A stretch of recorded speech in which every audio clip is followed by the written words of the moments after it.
at one page. To be fair, some of it was simplifying some sub bullets. Yeah.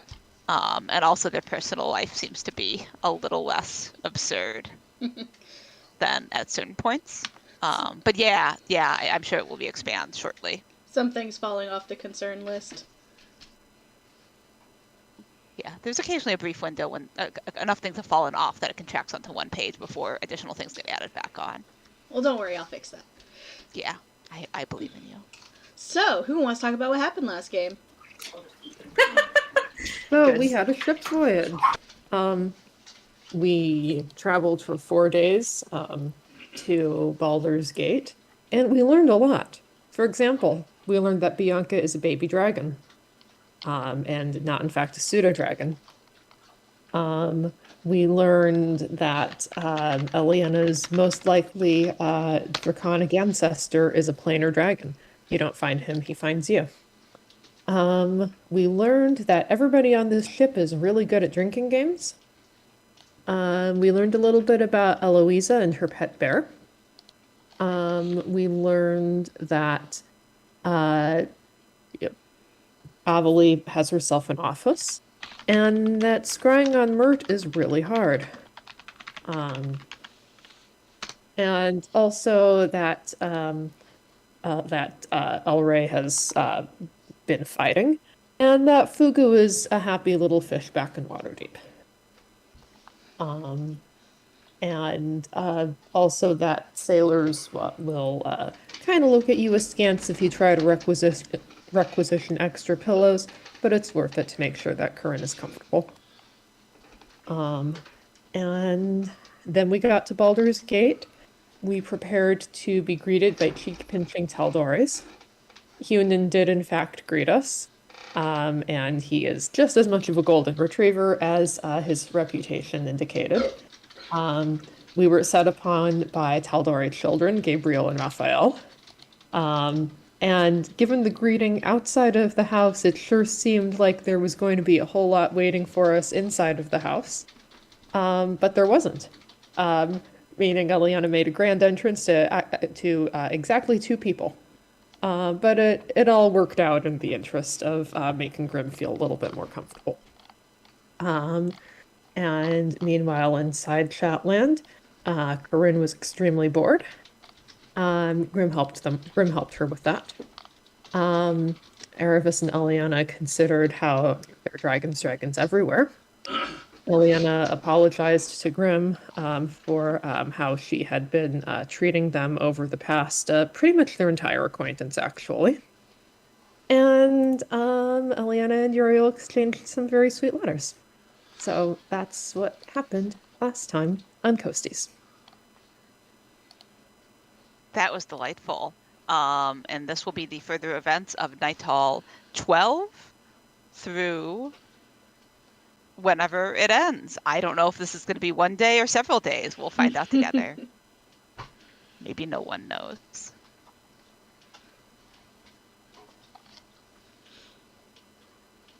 I'll start my recording now. Okay. So here's a question for the group. Where do you all want to pick up? Because I believe everyone had kind of fled the Tal'Dorei main rooms in order to not be around Tal'Doreis, I guess. Why would you? Erebus isn't afraid of cheek pitching. Did we get anywhere else to go? Grim's last memory is of sidling invisibly into that front room, and I can't remember if they discovered anywhere to flee. Like they absolutely would flee, but I don't recall if they had anywhere to flee to yet.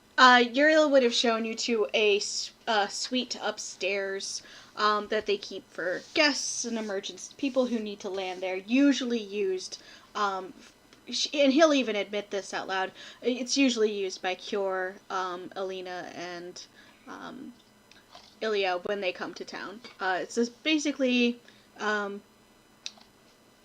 bedrooms, more or less, with a center sitting area. It's not very large, like there's no kitchen, but there is it's a small apartment. That's nice. Excellent.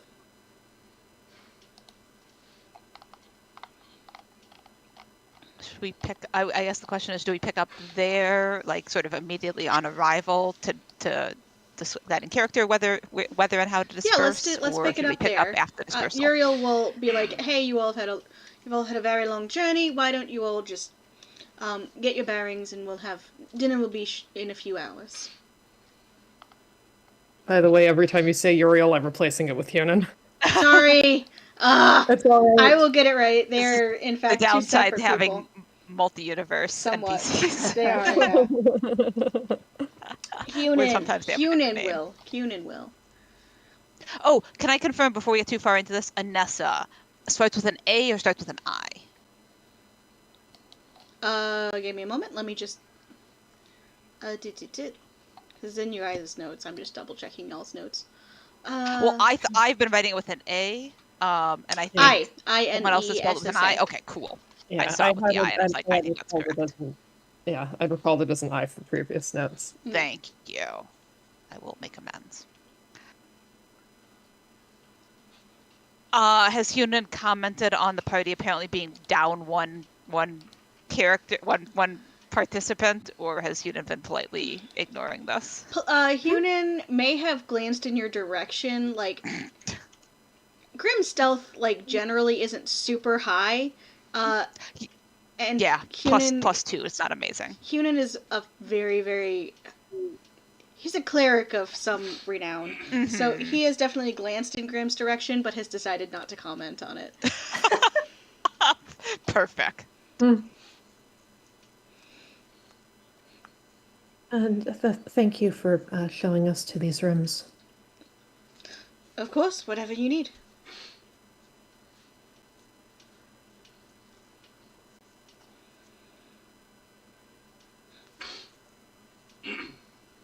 Bosun waves all his tentacles at Hunan. Hunan will blink at Bosun and be like, "Right, and what does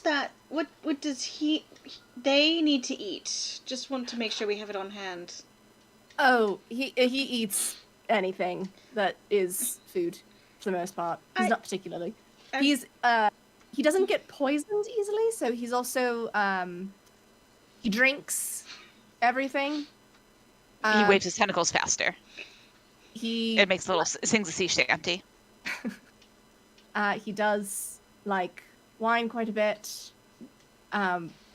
Perhaps we can find a bar where we can exercise him a little later this evening. He nods.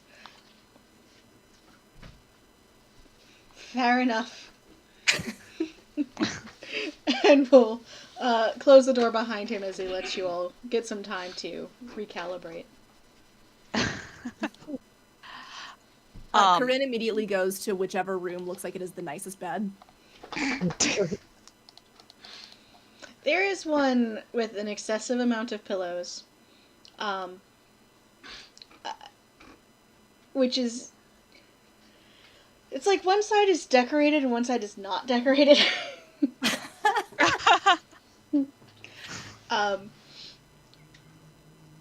One has like one side has like the side that is not decorated has like a figure of the Raven Queen on it. A couple of spare like shirts and pants in the drawers. The other side has like a couple of small paintings, a tapestry, several swords on the walls, which are decorative? Question mark. Delightful. As well as a small buckler, which is decorative? Question mark. Perfect. Corinne takes her bag and promptly sweeps into that room and drops the bag on the bed, claiming dibs. If anyone would like to fight her on this. Bosun lands immediately atop the pillow pile. Eliana is not going to fight her on this. She's going to claim one of the other rooms, and she's going to let Quiche out. Eliana, roll me a d4. Alright.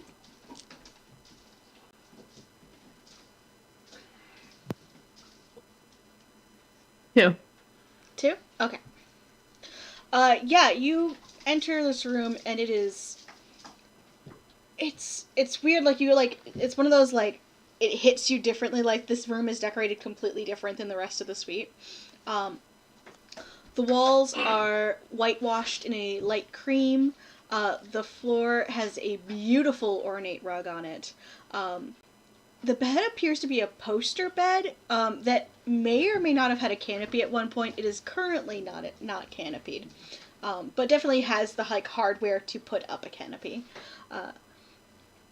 The quilt on it is hand quilted in beautiful blues and whites. This room was... It does not appear to match the rest of the house. Can I attempt to insight which Tal'Dorei this room typically belongs to? Yeah, sure. I'm gonna get my... Where did I put my d20? Decided I'm going to roll actual dice tonight. That will be a 22. 22. Yeah, this is Alina's room. The somehow vase full of fresh flowers gives it away. You're not even quite sure how that is possible. It's definitely magic, though. Yeah. Eliana puts her things down, and she doesn't immediately begin unpacking, but she does flop on the bed. It is a squishy bed.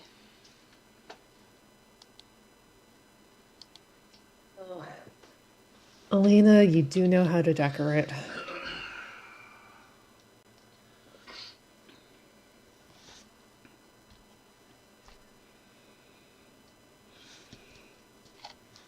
So, Erebus, you're taking the last room?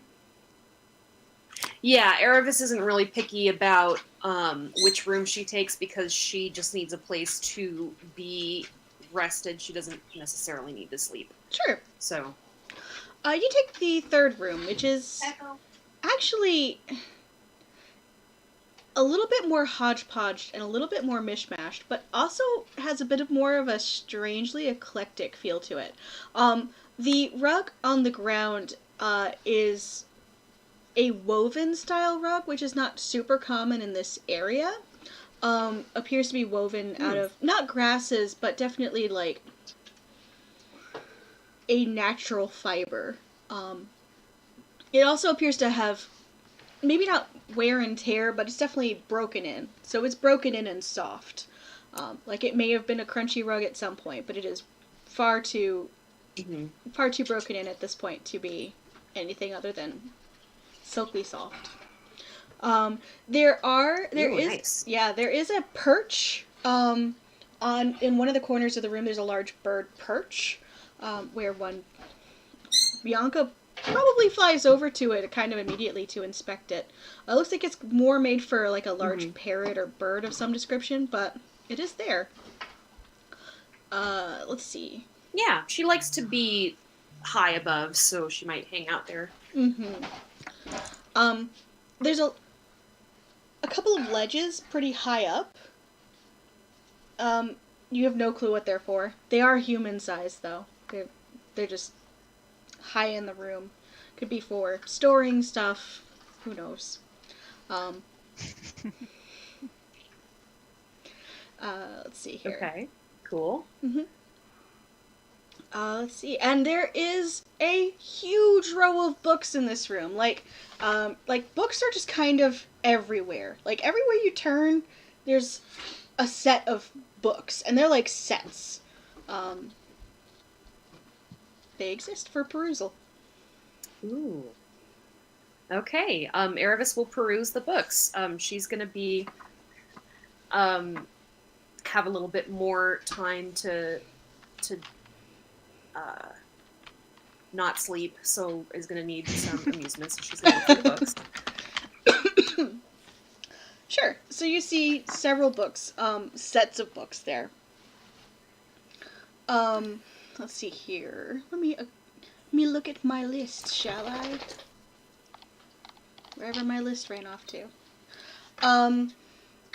There are a couple of so in the more mismatched set, there's a primer on evocation magic. There is a Ooh. book that seems to be a very wordy and very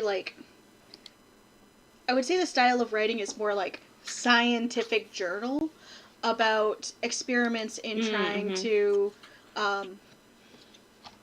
basically experiments in trying to develop a spell that will pull information out of the weave, basically like legend lore, if you're aware, of D&D spells. There's another spell book that talks about. Actually, there's another book that just seems to be a bound series of letters that is between two people, which seem to be discussing the kind of gray area between Magnificent Mansion and so Magnificent Mansion and Tiny Hut. Like one of the writers appears to be very adamant that there should be something in between those two standards. And there's a lot of back and forth about why there is or isn't. The one that is adamant is a little bit more creative, it appears.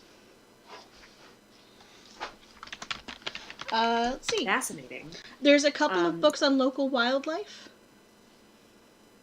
which seem to be well perused and even marked up with various notes here and there about where to find things. Awesome. Erebus is going to sigh in relief and pick up one of those. Yeah, easy enough. Excellent.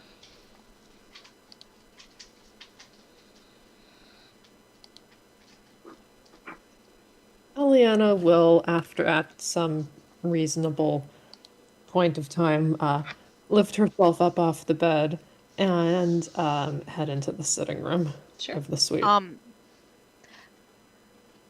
Grim would not too long, is still invisibly chilling the sitting room, but I think does call after Corinne. Did you say exercise or exercise, please? For bosun. Yes? I meant go to a bar and get some local color to fall for some tricks. Ah! We're in a cleric's house. I wasn't sure. Thank you very much. Why would that affect anything? Just making sure. Just kind of shrugs and continues unpacking.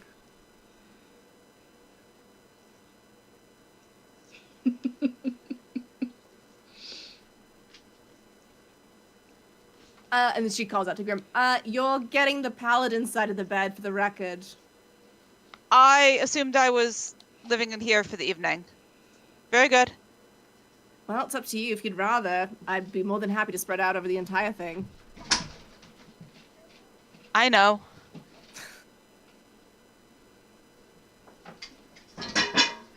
But they will stroll in and drop their haversack.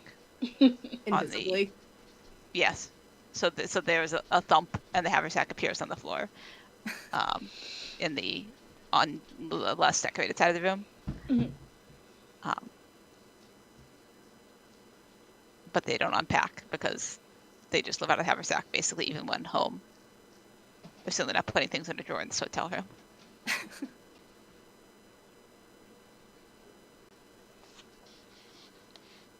In the sitting room, there was places to sit, I assume, like little tables, there's chairs and tables. There's a small table, a couple of chairs around it. There's a large couch, facing a fireplace, and an armchair as well. It's not very big, but it is. I mean, the sitting room of a hotel suite, maybe. Of a mid-level hotel suite. Let's be honest, we've been in hotels that are bigger than our apartments. Checks out.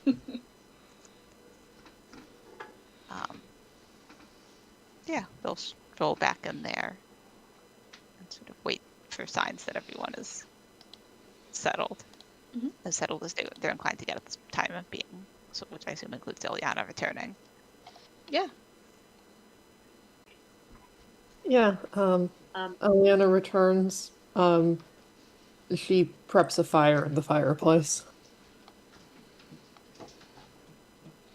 Erebus will also bring her book back into the sitting room. Oh, what are you reading? A book on local wildlife. There's a big selection in the room, and this looks like it's the one that is most relevant to my interests, so I thought I'd give it a peek if there's any downtime. Do you mind if I take a quick look? In the Sure. not at that book, but the shelves. Yes, absolutely, go for it. So Corinne will duck into the room, and we'll look for anything that, because we know that we don't know, but there is a strong inkling that there is a door of the 12 in the vicinity of Baldur's Gate. What am I gonna look for? I think I'm just scrolling through my notes to see how specific we got, other than outside Baldur's Gate.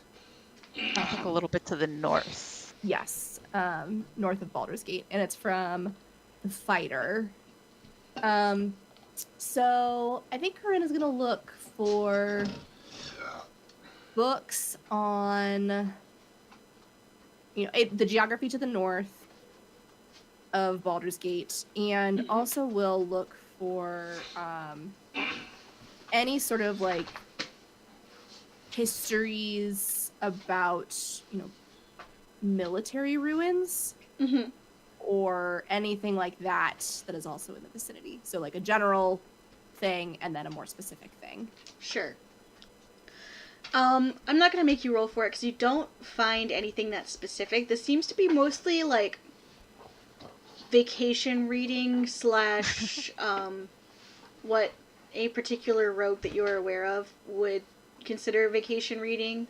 So in that case, I would also like to look and see if there. Oh, go ahead.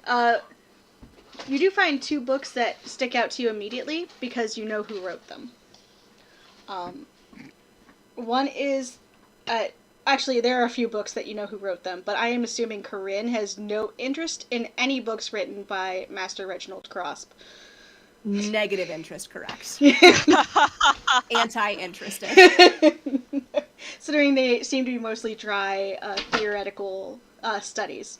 Yep, no thank you. The 2 books that are slightly more interesting are The Coevolution of Languages, Changes to Sumerian Common in Port Nyanzaru, and The Melting Pot, Essays on an Emerging Culture of Nyanzaru, both written by Bones. Corinne glances at the titles, makes an audible pouting sound. Because this is... A friend wrote these, but also these sound boring too. She's gonna put it back on the shelf. Are there any... let's see. Are there any dubious-looking romance novels? Not in this room. Delightful. She doesn't know. So after having scoped out the shelves, this is not the she room comes for that. yeah. So she comes back into the sitting room and she's like, "Well, I'm glad you found something of interest. Everything else looks challenging." Oh, that's too bad. But I'm sure Cunin could probably find you something if you needed. There might be some interesting books in Alina's room. Want me to check? Oh no. Well,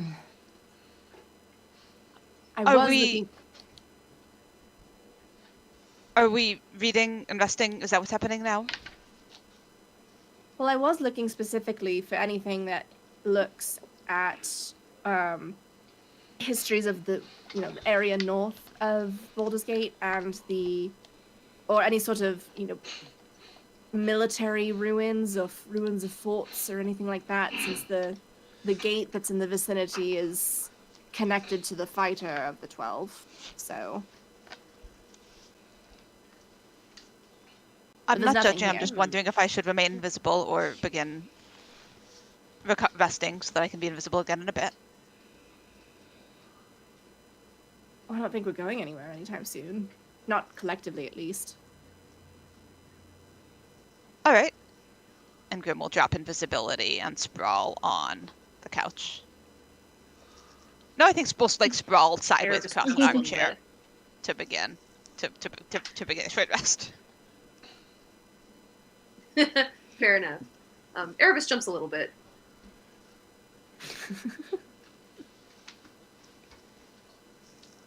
Grim yawns and burrows deeper into the armchair.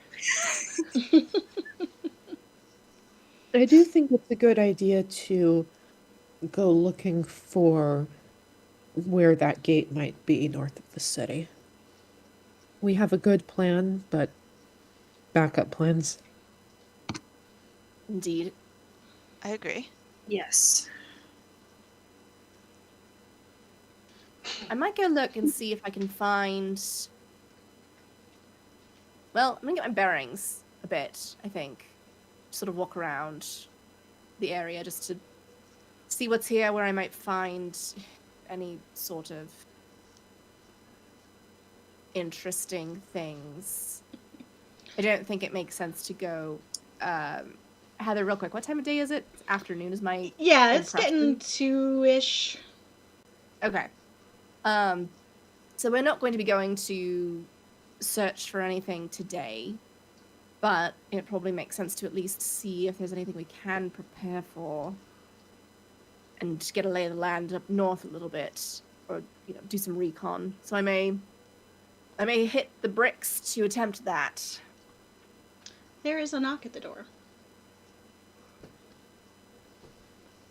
Corinne will go answer it. Grim looks hunted.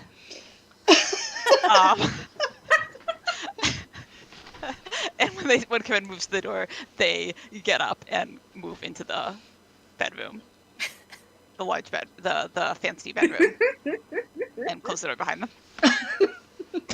And then open the door as Bosun flies out to see who's at the door, and close the door again behind Bosun.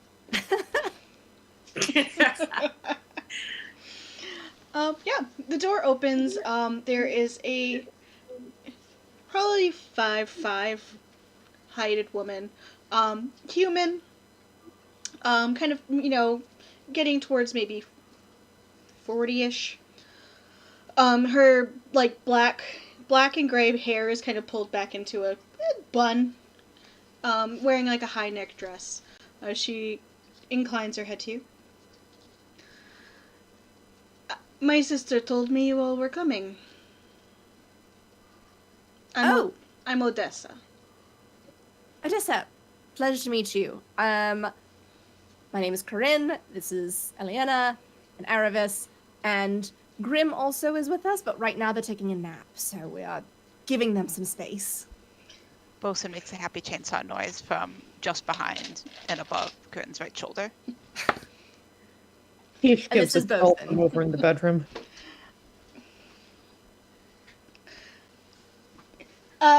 Odessa gives you a knowing look, Corinne, and nods.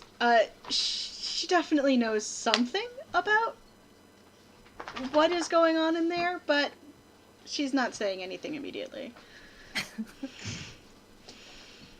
Delightful. It's a pleasure to meet you. It is a pleasure to meet you as well. I wanted to warn you, especially since Ilya mentioned that one of your members was as skittish as a feral street cat, that I will be ordering a command performance for dinner, so all of the children in town will be at dinner tonight. I would like to insight check to see if she's pulling a leg. Sure.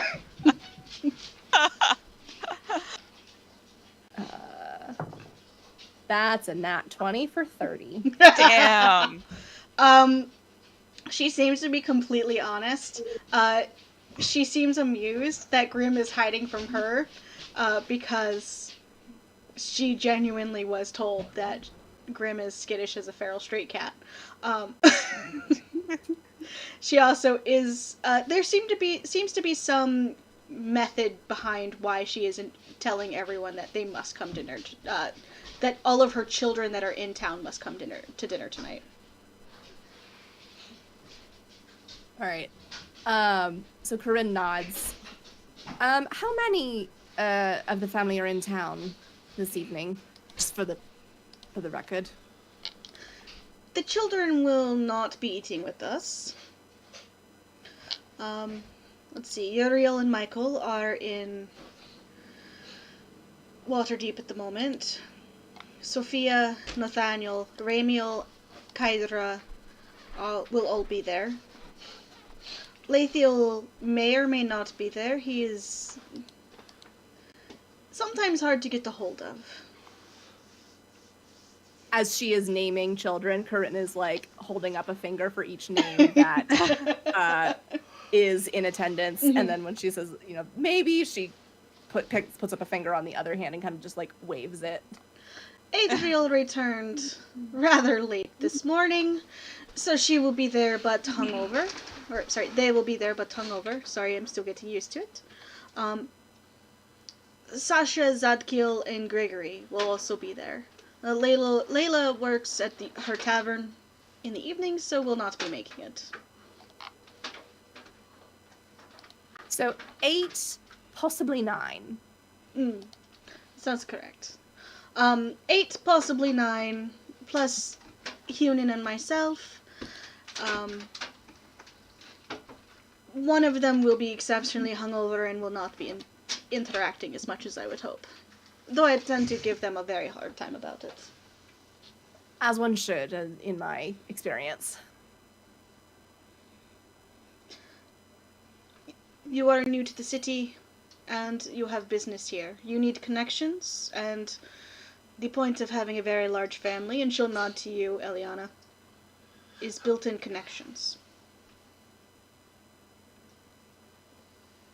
Eliana nods back. Appreciate that, and also thanks for the heads up. You're very kind to be hosting us on such short notice. Of course. We have the room. We are currently less children than we usually have, for the moment. And she just, like, you see her kind of just knock on the door frame for a little bit, just a quick rap on the door frame.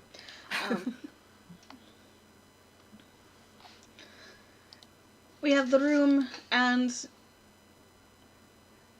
we do these things for family. Ilya asked, we obliged. Well, thank you very much. Out of curiosity, do any of these family connections have a deep interest in the history and lore of the 12? Or even just a passing one, that also would be fine. Nathaniel might be the one to ask. No, I believe Yunin already mentioned that our children seem to come in sets. Sophia and Nathaniel are the scholars. Ah, yes. Yes, he did mention that. Nathaniel is a local historian. He has written a few papers. Sophia is more knowledgeable about potions. She is an apothecary. What kind of... No, never mind. The illegal sort. The words were out of my mouth before I realized perhaps that was not... Anyway. I know what sort of company my baby sister runs with. It's a very good company, if I do say so myself. It is an eclectic bunch. One is never bored. One is never bored.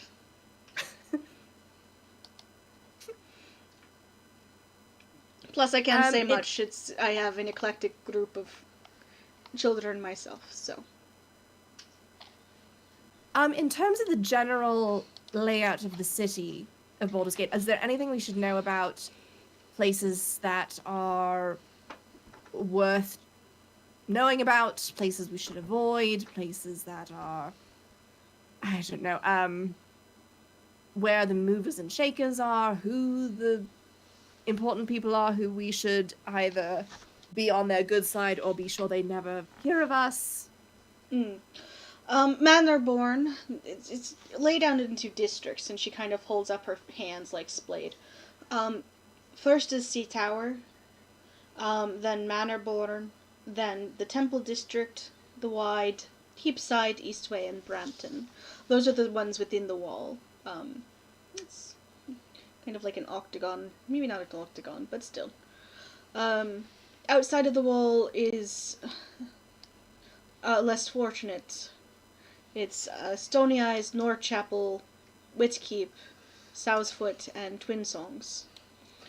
They are all around the foot of Duskhawk Hill, as well as Tumbledown, where the cemetery is.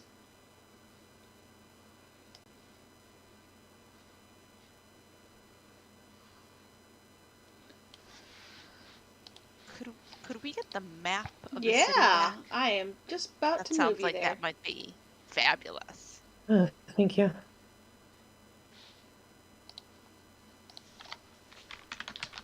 Mannerborn is primarily nobility and high-ranking families.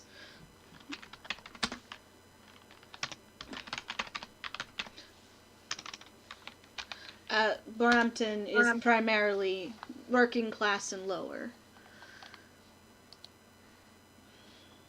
And we're in Eastway right now, correct? We are. It is lower to middle class. We bought here because it is close to the hospital in Brampton. Makes sense. We're interested in, for our work, we're interested in the area that's to the north of the city.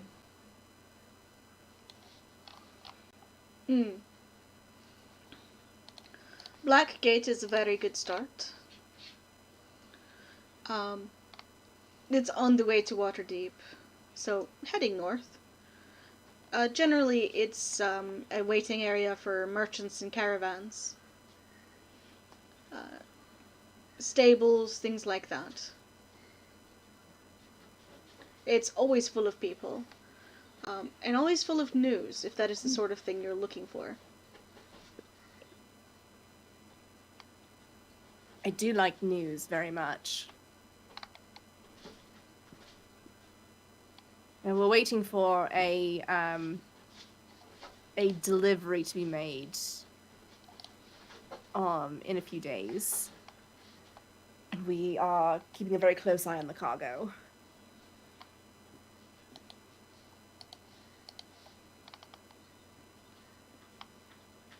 If you're looking for information from the sea, Sea Tower is probably a good bet as well. It also has a very nice bathhouse. The word bathhouse, Corinne, like, visibly perks up a little bit. Oh, does it require reservations? No. Excellent. Would you say it's well frequented if one perhaps were, I don't know, just looking for interesting information without actually engaging with people necessarily? It is one of the most confidential meeting areas within the city, and many powerful groups meet there. Very good. Mental note being made. Do not try to bribe the staff. They will not. Oh. It will be. It is highly offensive. They are immune to it. Oh, gods, no. Would never. That's tasteless. She just shrugs. some places bribes can get you everywhere. That is one place where it will move you backwards. Well, good to know.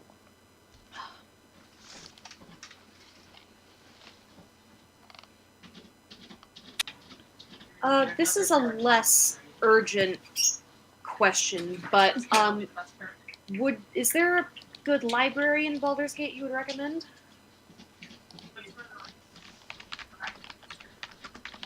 Not one I could recommend, but Nathaniel will have opinions about that. Probably Candlekeep. Okay, thank you. To be honest.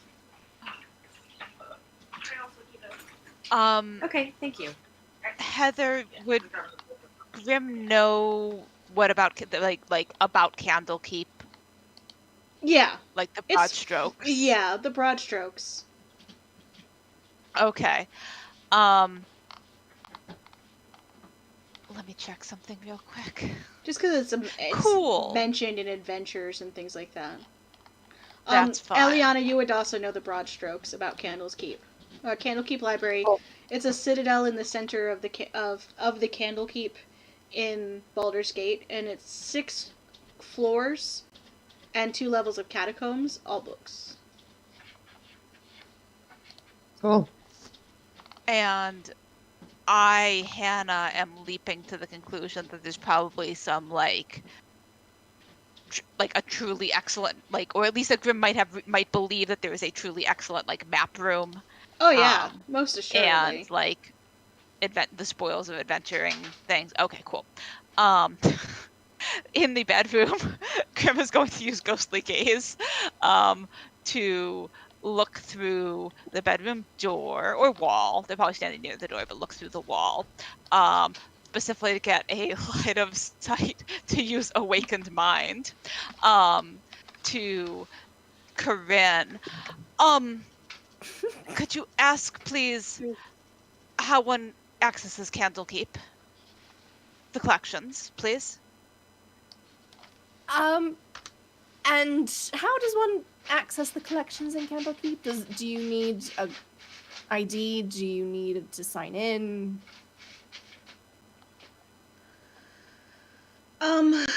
She kind of thinks for a moment. I have not been there myself. Good question for Nathaniel, though. He does spend a great amount of time there, and he will know for sure. Excellent. We will ensure that all interested parties speak with Nathaniel, Corinne says a little bit louder than is strictly necessary. Odessa looks bemused. Grim does not comment further. But those who know them may know it as a very loud not commenting.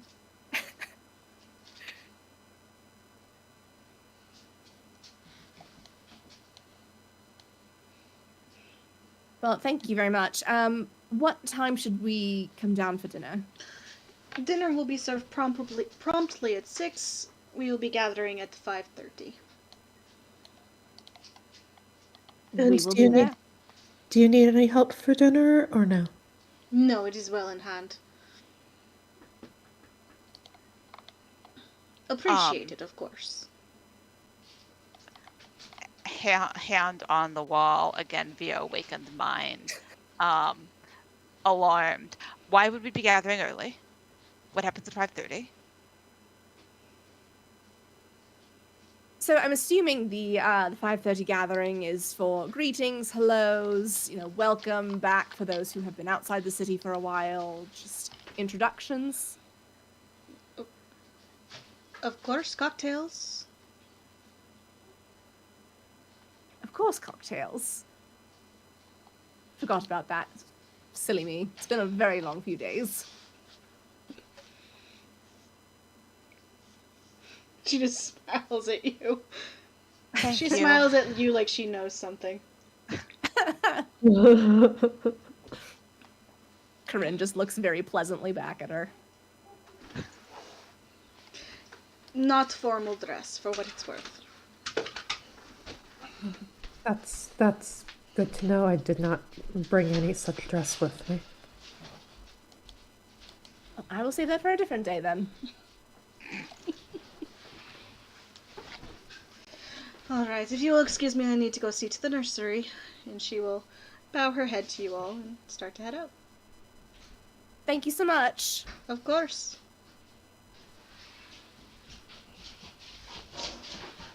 After she departs and the door closes, Corinne will walk back to the bedroom and knock.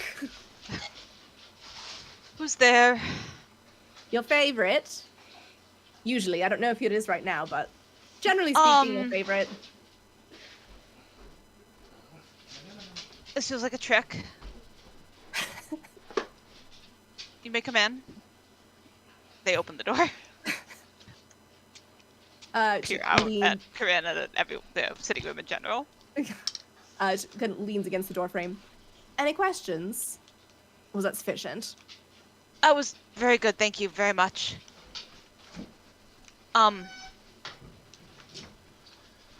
Yes, thank you very much.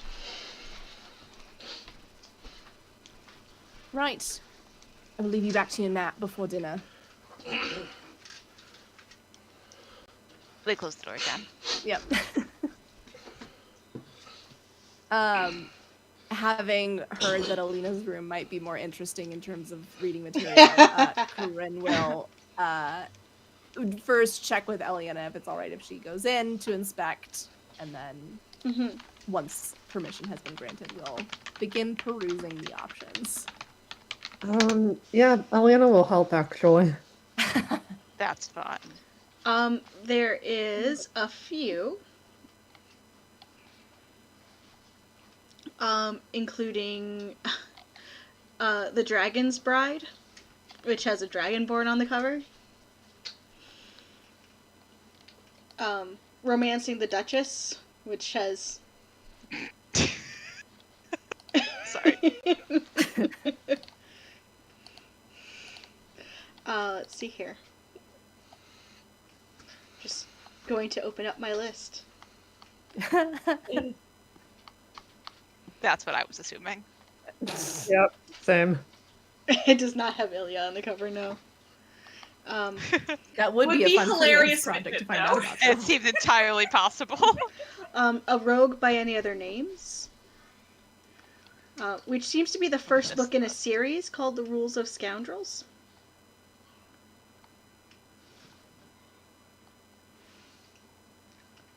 A second book called A Rogue of One's Own, which seems to be from a completely different series.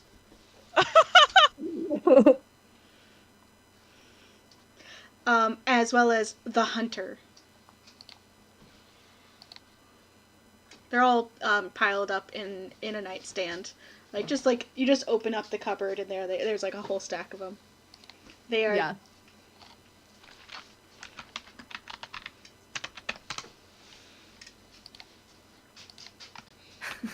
Well, do you have any particular favorites of the bunch?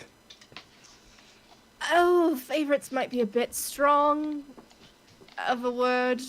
Or it might be just the right word. The attempt at a pun on this one, and she pulls up A Rogue of One's Own. This one leads me to believe there is something interesting about the thought process, and I am curious to learn more for now. I reserve the right to change my mind and or fling this across the room. It's a good start. So she will collect A Rogue of One's Own and head to a reading space in the main lounge area and start skimming through the first couple of chapters just to see what kind of trashy romance novel is this. There's many different genres of trashy romance novel. Sure. This follows this is an enemies to lovers trope. Yeah.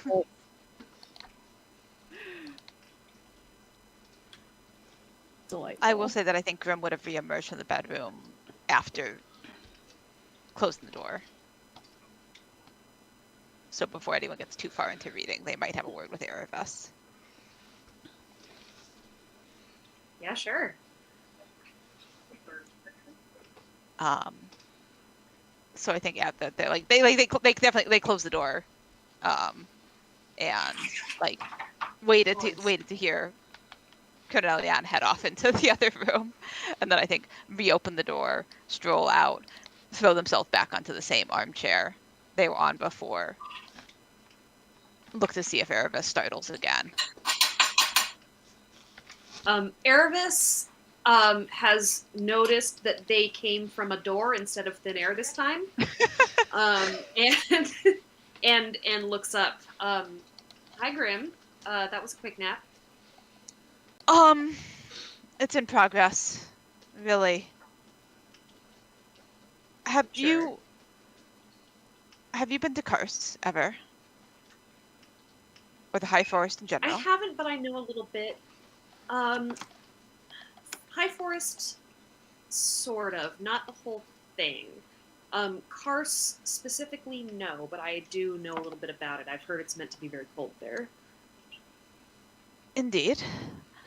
Have you been to the part of the High Forest that is difficult to navigate?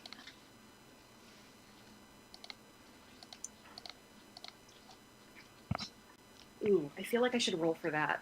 Yeah.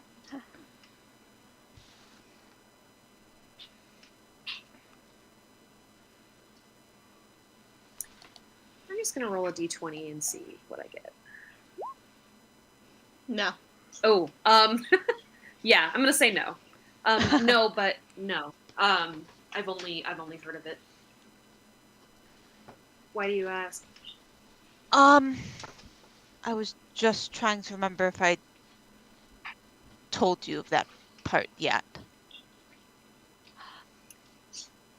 I'm guessing not from your expression. No. I only heard a little bit about just in general going to Kars from Ileana. But I'd be happy to hear more about it now if you'd like to talk. From Ileana? A little bit. She only mentioned that Kars was the destination, not really anything else. And they sort of have a it is a processing expression. Whether she knows them well enough to recognize that, I am happy to leave in your hands, because you know better than I do. And they sort of just gonna be like, wait to see what happens next. And sort of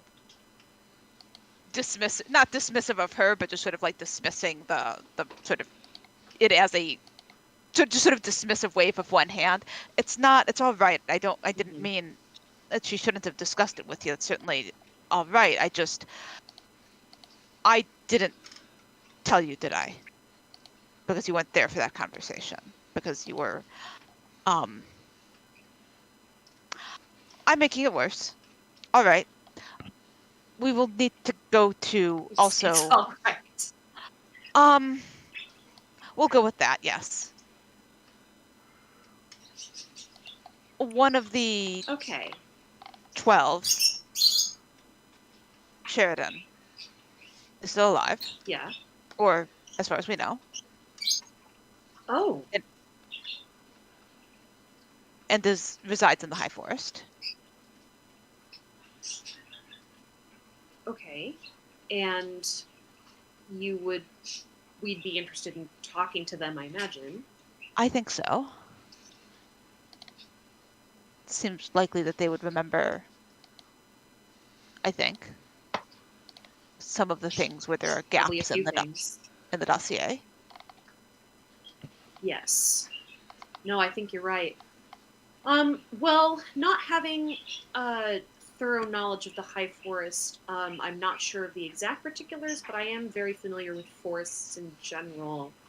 And I could probably get us there if we have a direction to go, and would probably know quite a few things about traveling that terrain, although maybe not everything. We are heading for... There's a very large tree. It is a very magical area. There's a druid grove. All right. Can I make a history check to see if Erebus has heard anything about that? Sure. History. 15. Yeah, you're aware that there is a massive druids grove. It's like the capital for druids. Like, not all druids study there, but somewhere in their line of study, someone came from there, from that grove. Okay. She nods along with what Grim is saying. She's heard that much, that it's a popular druid hotspot. I was originally thinking we should go there before Kars to, I don't know what's going to happen in Kars exactly, and I don't know how quickly I don't know what will happen in Kars. But if we're here until the Endeavor arrives in a few days, I don't know what the order may change. Many things may change. I suppose there was the council meeting. I'm really not entirely. Never mind. That's too many things. So I don't know what's going to happen, but I was hoping you might know a bit more about how to navigate us to share it when the time comes. Sure. I suppose I forgot the part. I had skipped the part do- where I was hoping that you would know that Tyranid existed, but I suppose we've covered that now, so that's all right. Yes, that's all right.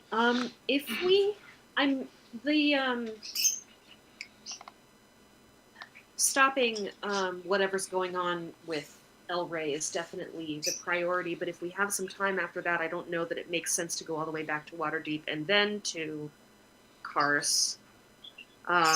So maybe there will be a chance to do a little bit more research into what exactly the direction is and if there's anything that we should know before going there. So maybe Candleskeep will have something that would help us. Grim nods, and is visibly excited about the idea of going to Candlekeep. So I guess we have a visit to Candlekeep on the docket at some point before we leave. Perhaps instead of dinner, they say, settling into the armchair again.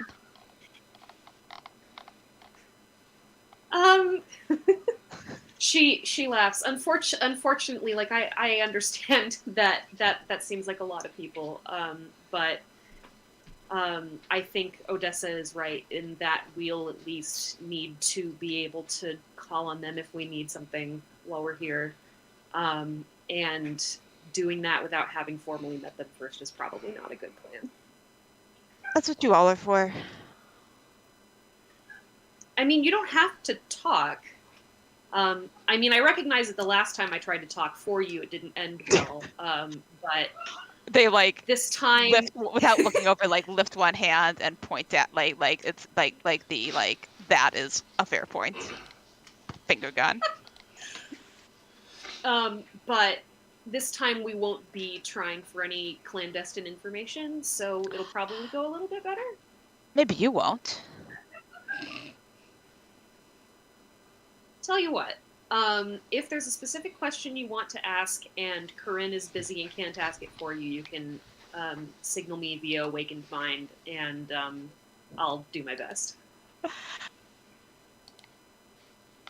They they're now they started sitting knees over one arm of the chair, back against the other arm, and sort of this whole time have been sort of oozing / burrowing down so that their torso is flat on the arm on the seat of the chair, and so now they'll sort of lift their head and look over at her. Now I have a problem, because that sounds very entertaining.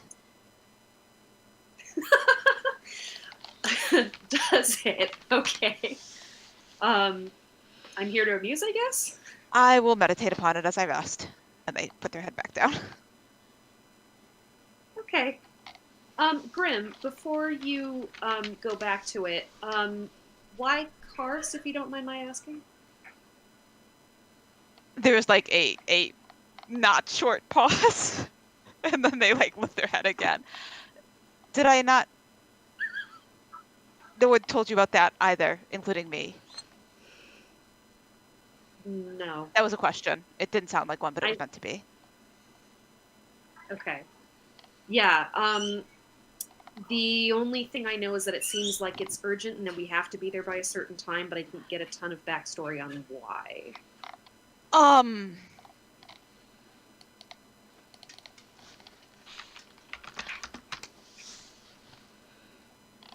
If I answer, it's going to be a much longer conversation.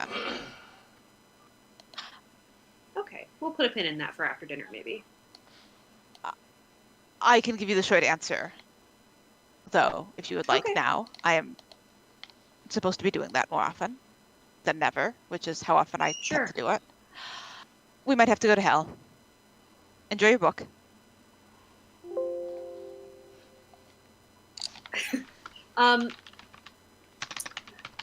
Okay. Sure. Enjoy your, nap? Like they, like one finger gun at her again.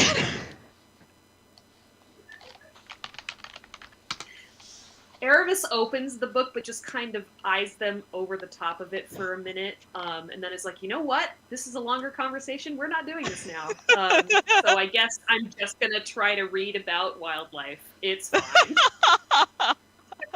And this is how Corinne and Eliana, if Eliana also emerges from the room, find this, I suppose. Thank you for allowing that detour. That was incredible. I love this for the two of them.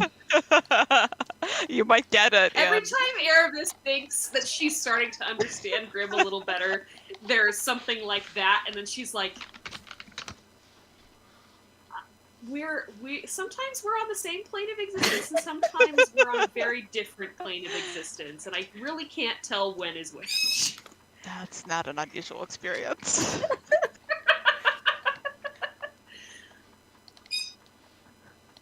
Welcome back to the sitting room. Everything is nice. Would Erebus like to monologue about that? I would love that. I think she does. Erebus will monologue about that. So in the moments between when Grim is going back to their nap and when Eliana and Corinne return with the trashy romance novel, she's like, logically, there is probably a reasonable explanation for this, but also, going to hell was not on my to-do list this season, but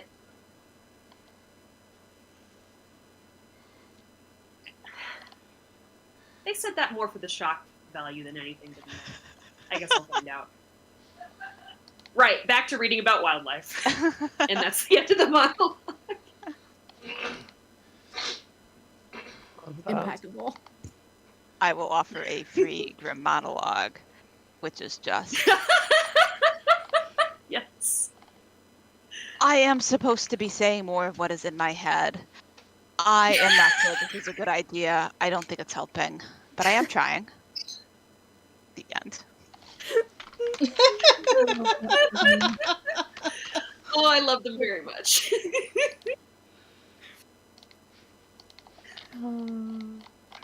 So yeah, Corinne and Eliana emerge with this trashy romance novel. Oh, did you have some success? Sorry, 1 second.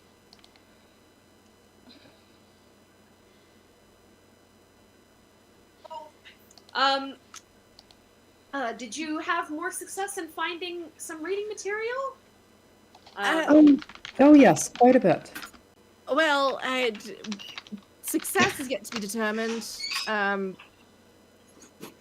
We'll see how this one ends up. Would you like me to look at the last page for you? I don't know if I'm going to get to the last page. We'll see. You were supposed to be napping. I am resting. Okay.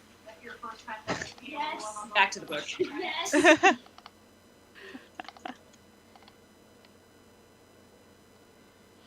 Okay. Is that more or less what everyone's doing? I think so. Still Yeah. for the next hour. Yeah. Yeah. Was anyone planning to, I think Grim is content to chill until dinner time. We'll see how that works out, but was anyone planning to head out before dinner time, or was the sort of beat the streets a after dinner or tomorrow plan proposition? It is a future proposition because dinner's pretty close. Okay. But yes, and there's a couple folks, it sounds like, at dinner who may be good sources of information that can target us a little bit better than just, here's the city of Baldur's Gate, good luck. Delightful.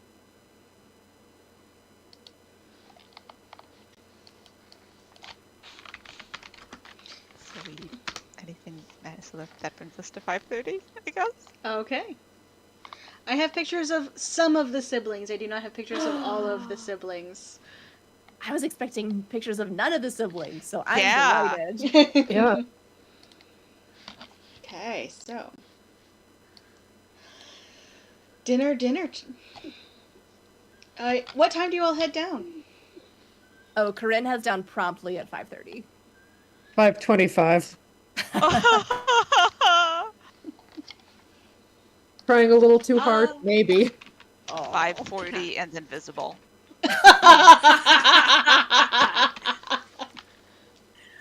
Erebus will go down at 5:25 with Eleanor for moral support. Bosun will also go at 5:25. As much as Corinne is his favorite, he is excited. Visibly. He is excited about being in a new place with people and getting to be visible. So he's like, the second the door opens, he is gone. With you may be a strong statement, but he is exited the room at the same time. Okay, so I'm gonna need to make an extra page for the Tal'Doria family just because it's a goddamn mess. So the first thing you notice is that at 5:25 you are still not the first ones there. Let me open up my thing. Where's my notes?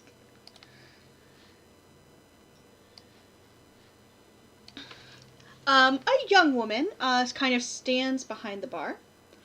And you notice that the tavern. So this was it was a converted tavern, and the parlor definitely has a bar in it that was kind of disguised, kind of had stuff on it, didn't look like a bar. It has been cleared off and is now currently a bar. I think everyone can see that picture. Nope. Yes, I can't actually see anything. Because you're not on the right. Oh, no, you can't. What? Layer. Everything is black. Oh no, did they reset that? Dynamic lighting. I guess I'll put a token roll on the... 20. You're so fun. Why are you the way you are? Hold on, I'm turning off dynamic lighting again. Delightful. Save settings. There we go. Here we are. Yay! There she is, purple tiefling. Purple tiefling. Very cute. She's young. She's kind of wearing just some simple clothes. Very long. She's actually very small. She's not very big. Alina is short but has presence. This girl does not. But she is behind the bar. She's kind of getting everything in order. And she kind of gives you a wave as you come down. You have met Sophia before. Well, many of you have kind of met Sophia before. One of Uriel's younger siblings, the apothecary. Hello. And when you... Go ahead. Sorry, go ahead. No, go ahead. Hello. Sophia, yes? Yes, I'm Sophia. You must be Aliana. Yes, and this is my friend Erebus. Oh, hello, Erebus. It's nice to meet you. Nice to meet you as well. Would you all like something I've been experimenting with? I'm interested. Would you tell us more? Well, I've got 2 experiments here. One, give me just a moment. I'm going to pull up the right word. I was just going to ask, that was going to be my question earlier. When the question was legal or illegal, I couldn't make out the answer. How many syllables the answer had? In terms of apothecariness. I think she said legal. Okay. Yeah. Drugs. As she begins rummaging behind the bar, Bosun, who was sort of just doing sort of lazy loops through the corridor behind Erebus and Eliana, lands on the bar beside her. And is all attention. Well, this one, I have a tea that's quite pleasant. It's a little bit spicy, and this is a metheglin that I brewed myself. The tea sounds lovely. Okay, tea for both of you. Bosun makes a chainsaw yes, that would noise. be great. What is the metheglin? So metheglin's like a wine that, or not, sorry, a mead that has different herbs in it. It's also used medicinally. These have cloves in them, so it has a bit of a warmer texture, and it's good for your throat if you have a sore throat. But it's also alcoholic, so if you're looking for something non-alcoholic, I can definitely do tea. Let's do the tea, although the metheglin sounds very intriguing. Right, okay. And she, you see her kind of turn around, and there's like it's like an arcane hot plate, or that's what I'm going to describe it as. Nice. Where she has a kettle of hot water going. She'll make you both a tea. This spicy. Definitely a warm flavor. Oh, that's lovely. It's got a kick to it. I'll have to send some back with you. Yeah. Please. That would be great. Eliana will move her cup to the left, which in the direction that Bosun is making the chainsaw noise in, and kind of just signal that he's welcome to try it. Bosun dives into it with his beak and tries to drink it with enthusiasm. Probably not with tidiness, though.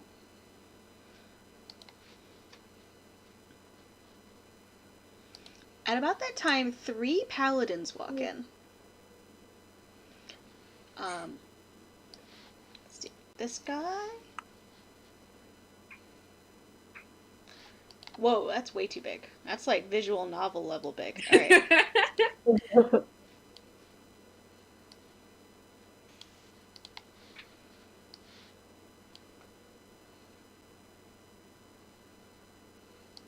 Damn!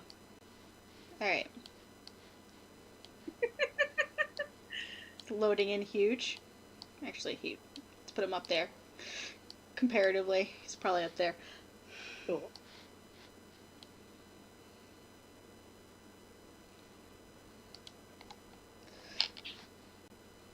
I did not load these beforehand, and I do apologize. All right. That's totally fine. One of them is a white-haired paladin that you're all of a sudden you kind of have to do a double take on.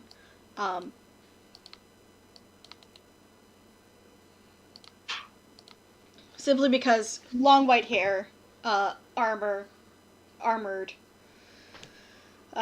with a sword strapped to her back. There's a lot of similarities to perhaps a certain cousin. No scars on her face, though. Oh yeah. Oh yeah.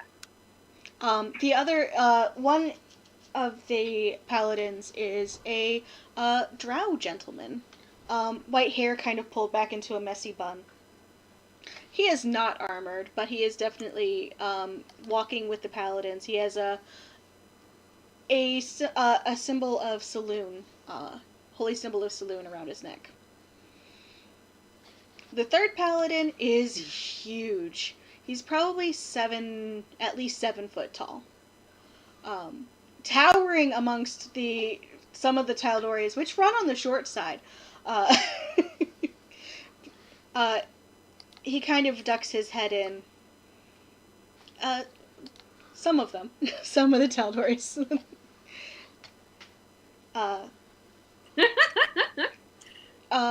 He kind of ducks his head as he comes in, kind of looks everything over. Kind of gray-skinned, with kind of dark-colored beard. Sophia lets out a squeal and runs out from behind the bar and just tackle hugs the tall Goliath gentleman, who picks her up and gives her a swing around. Gregory, you're here! Gregory kind of chuckles a little bit and ruffles her hair. Mother said command performance, that means everyone, right?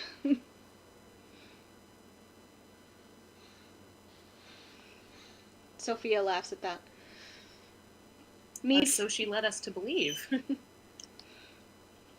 And she'll kind of motion to, right, I'm going to let the paladins take it from here, and she just scurries behind the bar. Eliana grins at this kind of behavior. The white-haired woman kind of nods to you all. Right. Sophia's can be a bit shy. That's why we have it behind the bar. It's very useful. I'm Kydra. This is Grigory. And this is Ramiel.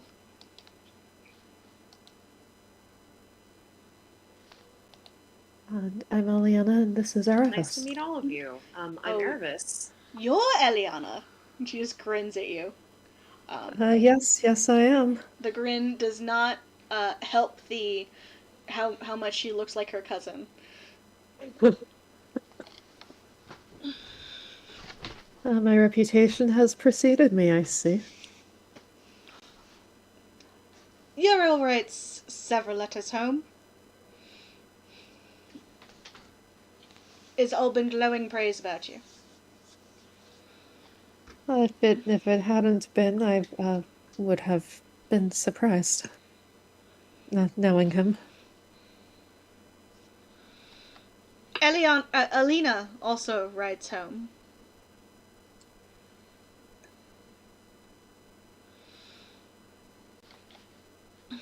She just grins at you.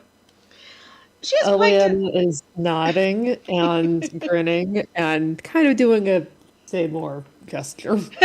She has quite a lot to say. I'm assuming probably only a quarter of it is true. I think he tells the truth a lot of the time, but then some other things grow up around it. She nods. And she'll swagger over to the bar. She gets a glass of wine. Does not seem to be into the experiments. Gregory gets a huge tankard of metheglin, which he raises to you all, and then takes a sip of. Ramiel gets tea, which he takes a sip of and then coughs and goes, "Damn, that is spicy."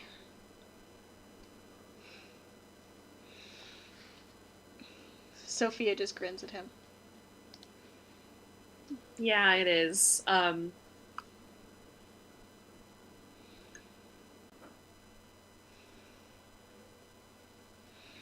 Bosun is still Very good, trying though. to get the last of the tea in the glass, which is probably like by now on its side, and he's just sort of rattling around in it with his bill. Eliana, I think, realizes that her offer of tea to Bosun has resulted in the tea glass being on its side. Sophia, might I be able to get another cup of tea, please? Oh, right, of course. Does your weird bird thing want something else to drink? He wiggles all his tentacles at her while continuing to push the teacup around the bar. Right, I did. I think this is probably about when Corinne comes down yeah, the stairs. probably.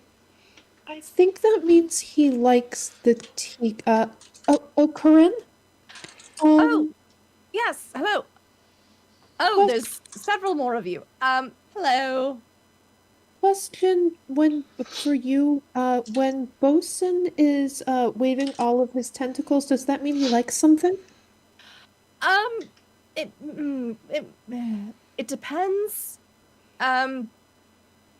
She looks at Bosun and she's like, Bosun, Fey Winebird? Bosun immediately withdraws his bill from the glass, makes a happy chainsaw noise, and flies over to her. Excellent. He will have a glass of red wine, and so will I. Sophia looks confused, but definitely pours 2 glasses of red wine. Very good.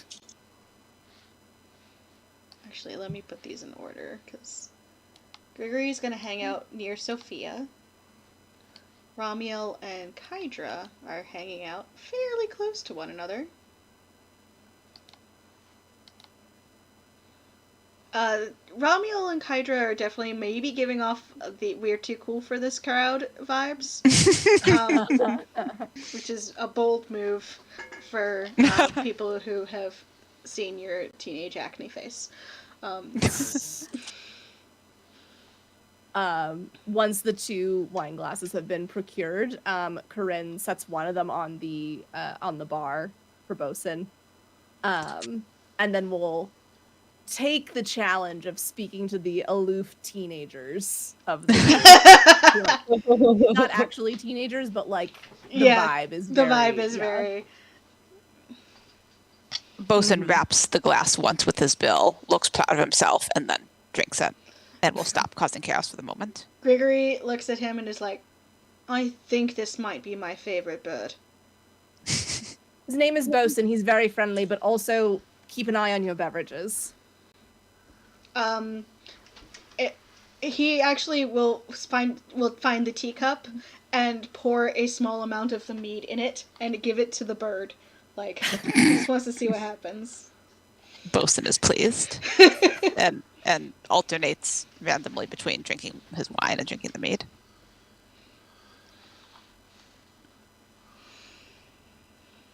All right, so you were going for Kydra and Ramiel. Yes. Okay. They're standing kind of leaning against the bar, kind of talking quietly. They'll nod to you as you approach. Kydra actually raises her glass, which is also red wine, to you. Yeah. Corinne returns the salute. I appreciate the ingenuity of experimentation, but I know what I like, and I am a woman who's set in her ways. There's nothing wrong with that. She extends her hand.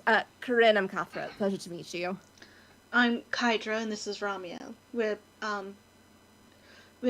paladins of Selune. Oh. Are you... I'm sorry, I am still wrapping my head around the entire family and who is where. Are you 2 stationed locally, or do you travel, or... We travel here and there, but we mostly stay within a few days of the city. All right. Very good. Corinne would not be frozen with conversation topics. For now, she is just going to go ahead and make small talk for the time being. She knows that neither of these 2 is the scholar that is the promising lead, but she's the party girl. She's gonna she sees a challenge and she has accepted it. So she's. Corinne was looking for information from the north, and they do mention that they travel around the city and outside of the city. As a friendly thank reminder. you for the reminder. Thank you for that. So when you voyage around the city, are you familiar with the area north of Baldur's Gate? Of course, we travel between Waterdeep and Baldur's Gate all of the time. Well, of course, but this perhaps off the high road, so not necessarily on the main routes. We're seeking something and a place, and it's a whole thing. But we are potentially interested in areas north of the city where there might be, I don't know, military ruins or forts, or it's just an idea that I have. But you mean the Fields of the Dead? Kydra just says, and she just sips her wine. Very possibly. Insight check, is she making this up to troll us? Yeah, sure. That's a 24. No, Fields of the Dead she's being completely serious. Cool. Fields of the Dead. Tell me about it sounds like it's a graveyard, but I don't think that's entirely the full story. It's there's some hills between northeast of Baldur's Gate, between Winding Water and the Kianthar River. There's a lot of battles there. There were a lot of battles there. There's always battles there. King Strom the Fourth and Samite of Tithir were buried there.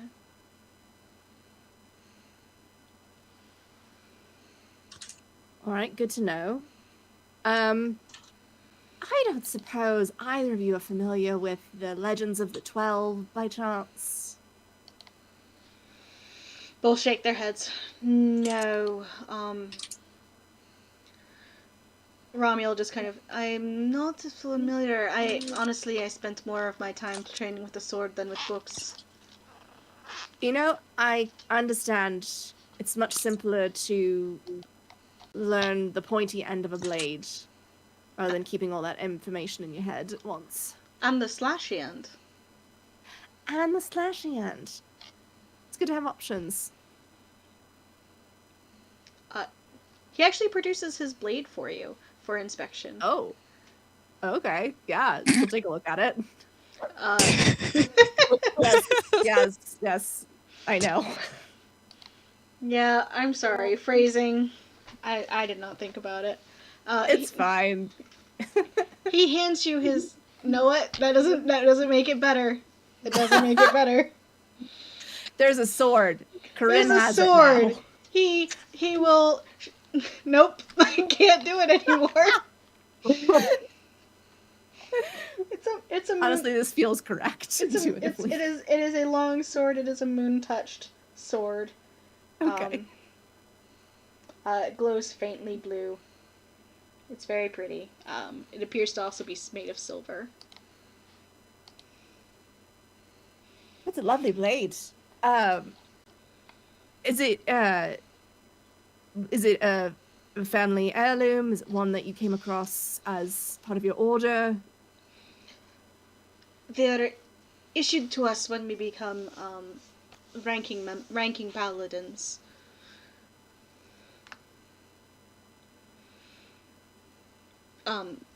Kydra nods. I have one as well. I just don't feel the need to whip out my sword all the time. And she just sips her wine and watches her brother squirm. Incredible. Corinne, completely straight-faced. Does it glow all the time like this? Kydra just grins and goes, only when he's happy.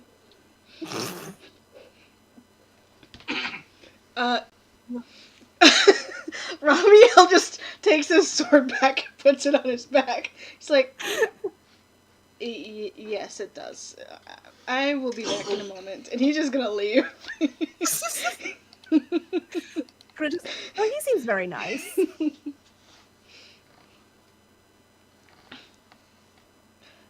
I apologize for my brother. He's a thing for redheads, and Oh. Sorry. Well, it's not the first, won't be the last that I've run into. fair enough. Raises her glass to Kydra. Sometimes he needs a little reminder that we are, in fact, amongst family. And she'll raise her glass and take a sip. You know, it's I could see the benefits and the downsides of being among a large family. You know, I'm one of 5, but one of 16 or 18 is another matter altogether. Honestly, if you just group us all into cohorts, we're kind of like miniature families of our own. That's what I've heard. There's the sneaky ones and the steady ones and the paladins or something. Yes, the paladins. Yes. Was it sort of like, and they're all similar in age, right? So like the sneaky ones are all sort of on the younger side, and then the steady ones are all sort of in the middle. And I think it has a great deal about how we were raised. You know, they start to relax. You get the sneakier ones when they start to relax a little bit. Aha. And you see her Indeed. kind of start to look up, like she hadn't thought about it, and she just kind of watches the ceiling for a moment before relaxing. Corinne takes another sip of wine. She's like, I could see that. Once you sort of get to the youngest ones in the family, you know, perhaps people aren't really paying as much attention, and you get away with a few more things. She nods. You don't get away with anything when you're the oldest.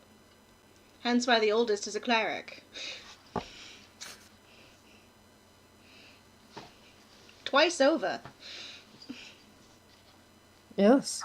I was one a cleric twice over.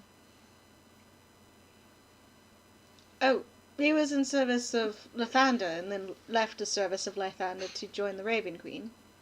Ah. Switching teams, so to speak. Mm.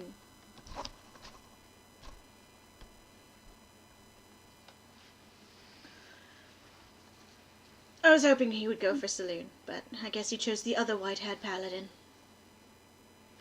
How did you wind up choosing Saloon?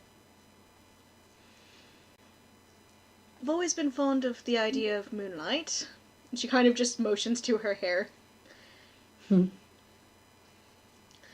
is the guardian of shapeshifters and travelers and has very non-traditional views about, frankly, everything. So, Saloon it was. Well, the moon is very pretty. She nods.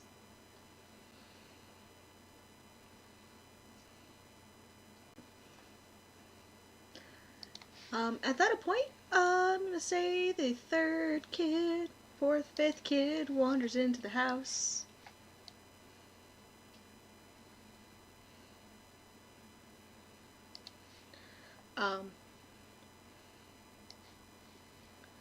Another blue-skinned, this time Asamar, with black hair. Also tall and broad of shoulder, very much built like human. Kind of comes in. His black hair is very neatly combed and pulled back. He's wearing long blue robes. He kind of enters and looks around. Alright, okay. It looks like everyone... Where's Ramiel? Gaidra, did you scare him again? No, that was me. Hello. You would scare him.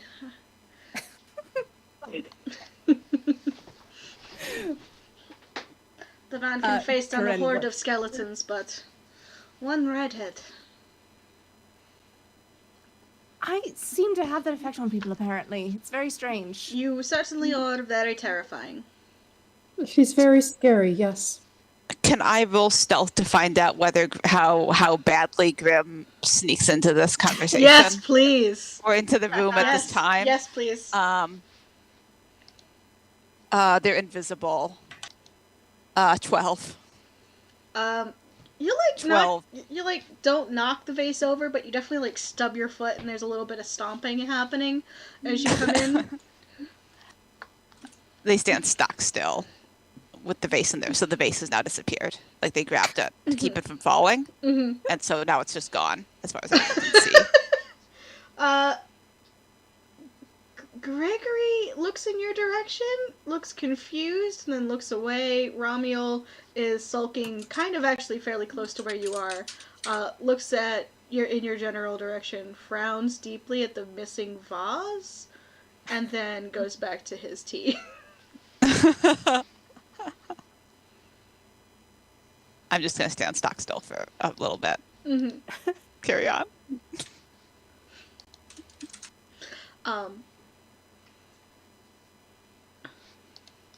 Kydra just smiles. Our younger sibling, not that you can tell, with that monstrous beard that you've grown. It's awful looking. You should shave it off. This is Nathaniel.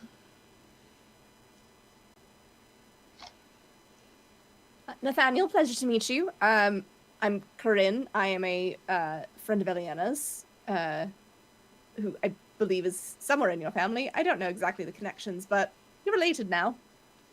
I believe I'm Alina's sister now. That's the one. Nathaniel smiles and gives you a bit of a bow. That's good. Alina has been a only child for far too long.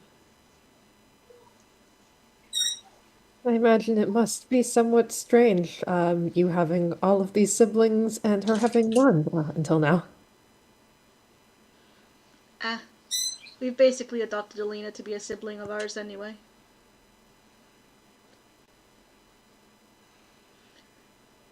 When we outnumber her at these numbers, she's basically just overruled. It is easier for her to become one of us. And yet to overrule Alina is quite a thing. You should see her and Kydra go at it. Like a pair of cats. Angry white Persian cats. Kydra looks just Erebus is offended. imagining this. Kydra looks offended and just glares at him, and she's gonna walk off in a different direction as Ramiel as Nathaniel approaches the bar where she had been standing and steals her spot. Are there any bar snacks? There are no bar snacks, no. Damn it. I'll get a snack on while watching. Grim is going to slowly push the vase at Ramiel. Not like try to hit him with it, just like slowly pushing it until like he like hoping that he will take it. Ramiel does take the vase. He looks confused as a vase appears in his hand before he had even grasped that he was picking something up. Just looks excellent. Grim retreats to post up on a handy wall. He puts the vase back. He goes, "Have we talked to Mother about the ghost?" Gregory just perks up. What ghost? Oh, you have a ghost. There is another stealth 12, like very quiet laugh from the wall. All of the paladins like look around like, what ghost? Grim relocates like 20 feet to the right of where they had been posted up and post up again. You have a ghost too? No, I think that's one of ours. It's fine. There's a fourth one of us. Via awakened mind. Tell them I'm a ghost. They're a ghost, but they're with us. Thank you very much. Gregory looks confused. You know what? Don't worry about it. What? And she turns to Nathaniel. So you are one of the scholars of the family collective, is that correct? I am. An apprentice. What do you know, if anything, about the Legends of the 12?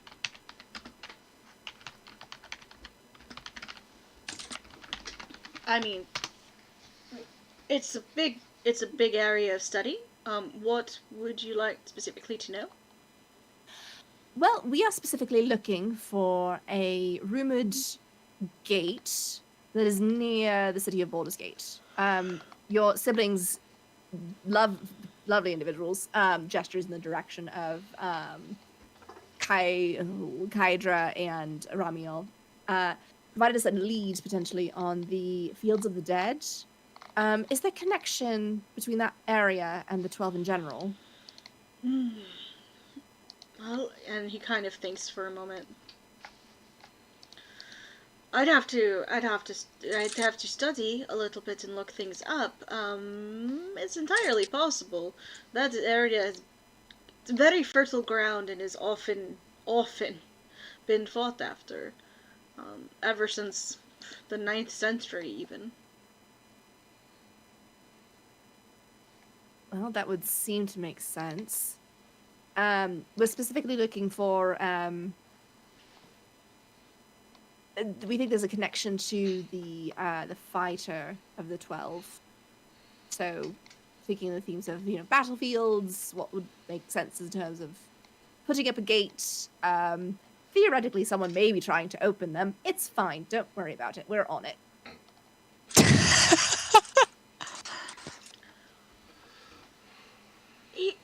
He blinks for a moment, opens his mouth, and then just nods. You get this feeling that he is raised in a family of adventurers, and this actually might not be the strangest thing he's heard ever.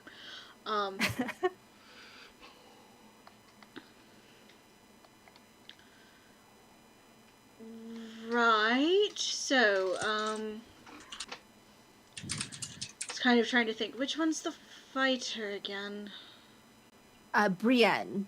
Brienne. Right. The shield. Yes, that Right. one.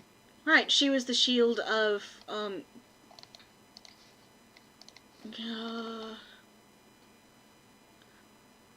she was from the king, from Tithir.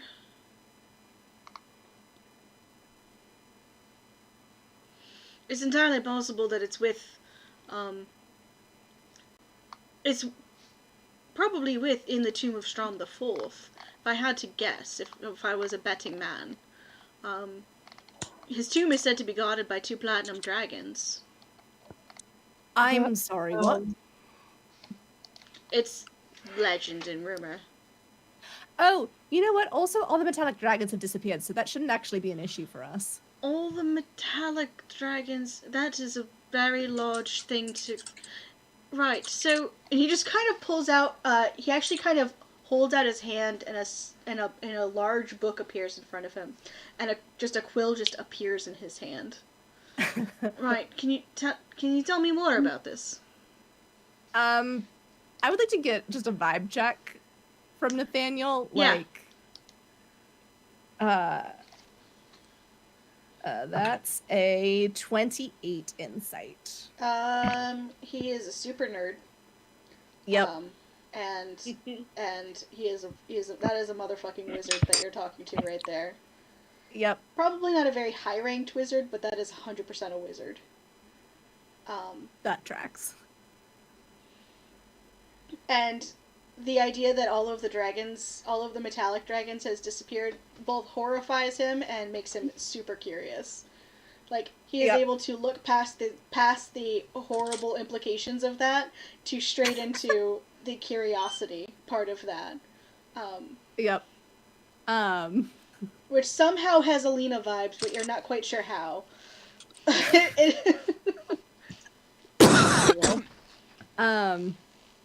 So, I please do keep this under confidence for now. I don't know how much of this.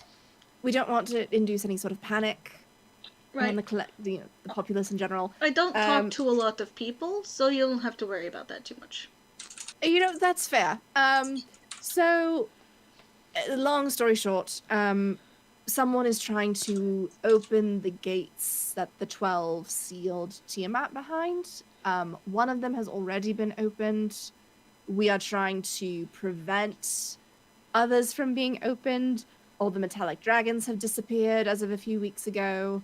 Random chromatic dragon attacks have happened in Chult, in Icewindale? Neverwinter. Somewhere up north. I don't remember exactly where. And we actually took one down in Ravenholm, about a day's travel outside of Waterdeep. So those happened nearly simultaneously, which is a bit unusual. So increased dragon activity on the chromatic side, disappearance from the metallic side, and general vibes of Tiamat is attempting to rise. So we are trying to prevent that. Huh. Is he taking notes, He or is has 100% taking notes. I would like to attempt to walk up behind him and look at his notes. Sure. What languages do you speak? Let's see. Not many. Common, Deep Speech, and Elvish. They're in Celestial. Let me just check. I don't think Bosun speaks Celestial, but I just checked. Nope, sure doesn't. I will back away slowly and post up on yet another part of the wall. Is there a, can I move back towards the wall by way of the bar? I'm looking for rum. Yeah. Is there any to be swiped? What are you looking for? Rum? Rum or any sort of like Kahlua Bailey's equivalent. Sure. Either would be fine. It's a very well stocked bar. You can definitely find a square bottle full of an amber liquid that does appear to be rum. Yes. Delightful. Do I need to roll anything to swipe it, or can I just swipe it? Roll a sleight of hand check. Okay. Because you do have an apothecary standing right next to you. 17. Okay. She does not seem to notice that the rum is missing. Why is the rum gone? I was about to say, she does a few minutes later go, why is the rum gone? Yeah. Where could that have snuck off to? Alright, well I guess I'm going without it then. I am quietly posted up on the wall by that point.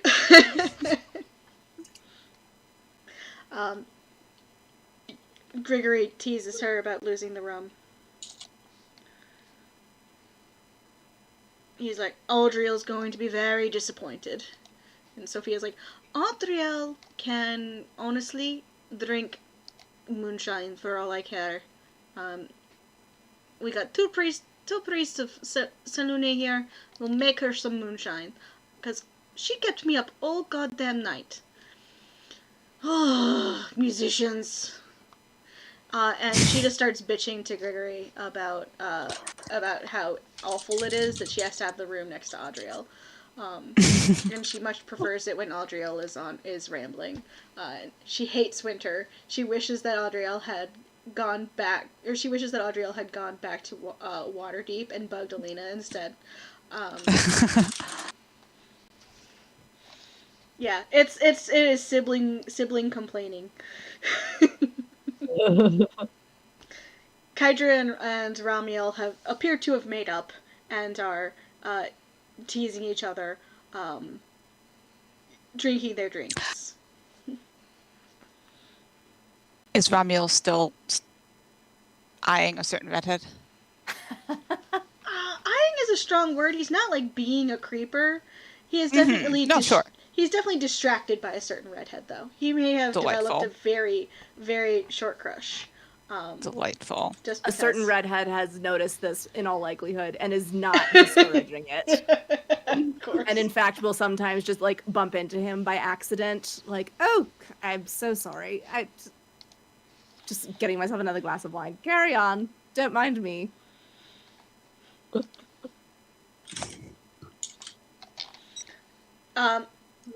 Erebus would like to ask Nathaniel a question. Sure. Ooh.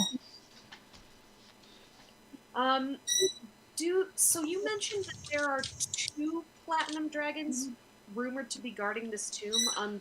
Is that To be fair, I don't think they're two dragons literal together dragons. seems I don't think that they're literal dragons. I Okay. think that it is probably a reference to some sort of legendary trap or protection of the tomb itself. We do know that just because there would have been reports of large amounts of platinum in the area, we do know that they haven't been tomb robbed yet. So it is likely. I feel like it is. My personal theory is that it is some sort of trap or decoration of the tomb itself. right. I think it's more Okay. like, what is the word? Apocryphal.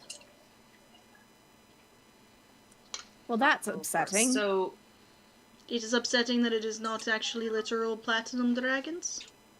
Well, if it was literal actual platinum dragons, then they would have fucked off with the rest of the metallic dragons and would not be a problem for us. But if it's a trap, it's just a metaphor for 2 platinum dragons. Well, that's something we actually have to deal with now. I had not considered that. That is correct. Yes, that is quite awful then. Via I'm awakened sure we can mind figure it out. from the other side of the room, Grim just says, "I love you."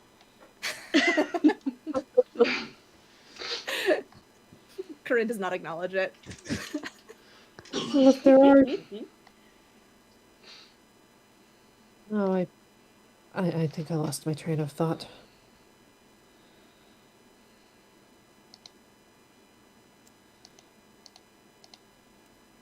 Think about platinum dragons, fake dragons, trap dragons, platinum. I was going to say that if there had been if there were platinum dragons, then that would keep anybody who we don't want in that tomb out of it, but then you're right, if they're platinum dragons, then they've left with the others. Indeed. Well, I suppose we'll find out. Separately, I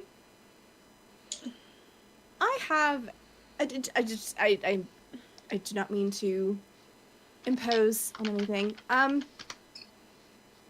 You are interested in the general study of magic, and you seem to be very thorough in your studies, gesturing at the book that he is, that Nathaniel's taking copious notes in. Mm-hmm.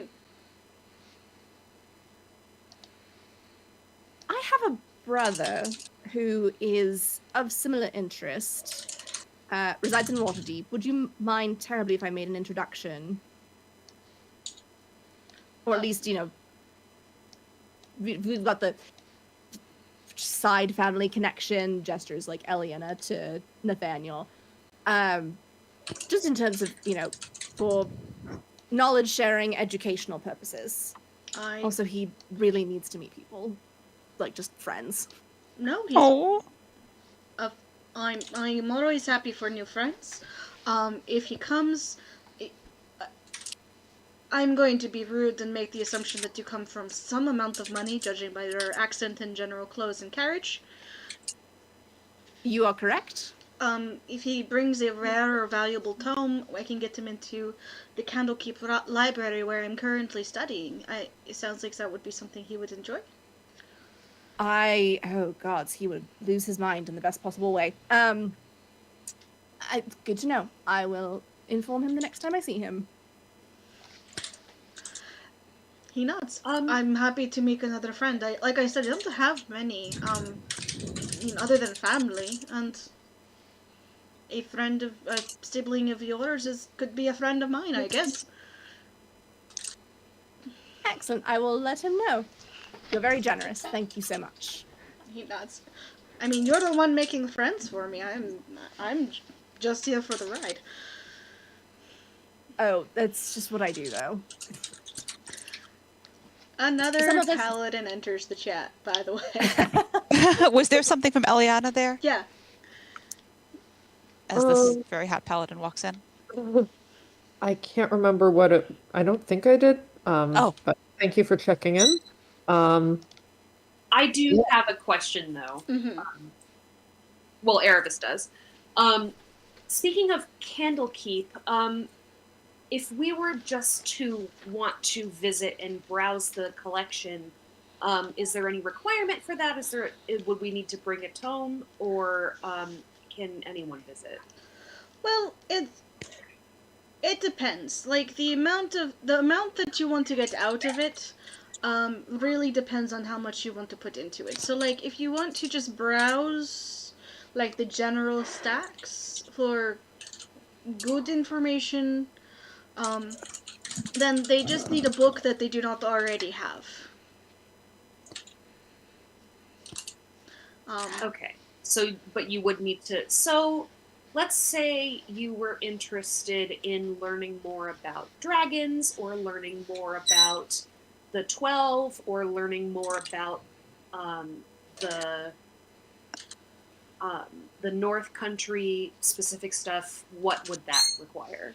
I would just find a book that they do not likely already have and make a donation. That sort of thing will get you into the general stacks. He hears a No, voice thank in his mind. The library requires a book that the library does not already have. And then there's a pause. Boo. To answer your weird ghosts, yes. I'm not sure like the ghosts, but you seem like nice people, so. Another paladin comes in. Erebus just kind of looks amused. The other paladin comes in. He's still in armor, shining platinum armor of Bahamut. He's like, "What is this about ghosts? We have ghosts in the house now." It's with us. It's fine. It'll go when we go. Right. Who is us? Oh, my name is Corinne Amkathra. This is Aravis, and this is your relative Eliana. Yes, I'm your new cousin. Oh, you're my new cousin Eliana, who I didn't know about the cousin part. Did know about the Eliana part, and he kind of gives you a big wink. I am Sasha. I am Sasha. Yes, hello, Sasha. I understand that there have been letters written to the family about me.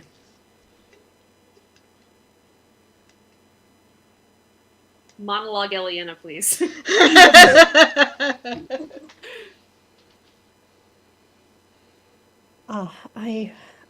As I'm beginning, I'm beginning to loosen up. This is a good thing. If I, if it's been more difficult than I wanted it to be, but I suppose if I knew how to respond well to new family members, I wouldn't have needed a new family to start with. I don't want to pry in private correspondence, but I would love to know what's in those letters. Muriel's not the kind of person to say anything that to other people that he wouldn't say to me. I'm only just curious. What does that say? It looked like Corinne, but obviously it wasn't Corinne. This is very good tea.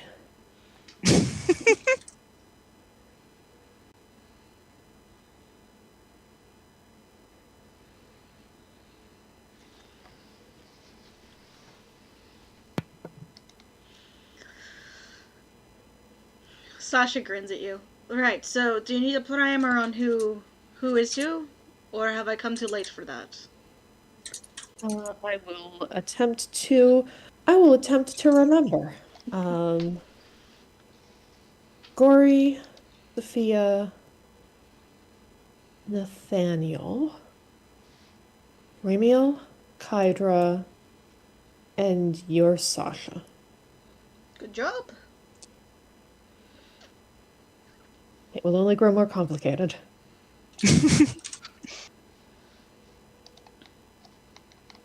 It doesn't help, like, half of us are blue, and you can't tell. Like, it's very obvious that Gregory here, and he just kind of smacks Gregory on the shoulder.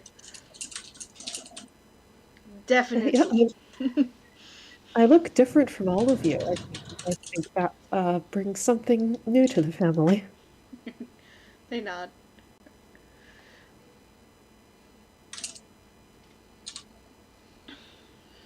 And then I favor mother. We have poor Kydra here, who favors father and mother, but in the same way our cousin does. She's so sad that she gets very sad that she looks like Alina. She's like, "Oh, why am I looking like a little Alina?" She could always try dyeing her hair. Kydra just rolls her eyeballs. Sasha, I will kill you. You know that I can do that, right? I can kill you. I can kill you now. I can kill you later. Well, quick question. Who came to the family first? Kydra or Alina? Alina is older. Sasha offers. No, it's not the same thing though. Who came to the family first? Alina. Okay, well, she does get the right of first refusal for hair dyeing, I suppose, then. You see, let's see. I was born in the family. Ramiel, you were adopted, right? Ramiel just gives him the finger. Kydra was born into the family. Nathaniel was born into the family. Gregory was adopted. Sophia was adopted. That's everyone so far.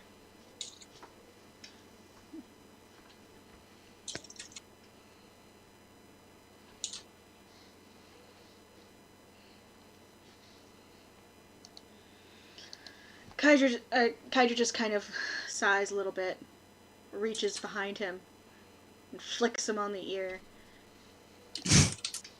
He's like, "Ow!" And Kydra's like, "You're being very grumpy and very rude. You need to stop."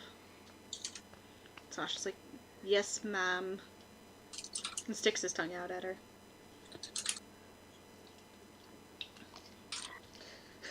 Gregory and Sophia look amused. I need to know if any of these people have reddish hair at all. No. Okay. All of them seem to be either dark-haired or white-haired. No in between so far. Good to know. Grim will continue to react based on bone structure alone. Carry on. They are sort of from their what is it, third or fourth post to now, having definitely taken a shot of the rum, straight from the bottle, are looking around to try to see if Odessa and Hunan are watching from anywhere. Roll a perception check. That should be funny. Ooh, damn! 21. Odessa is kind of standing in the doorway of the kitchen, just watching. Does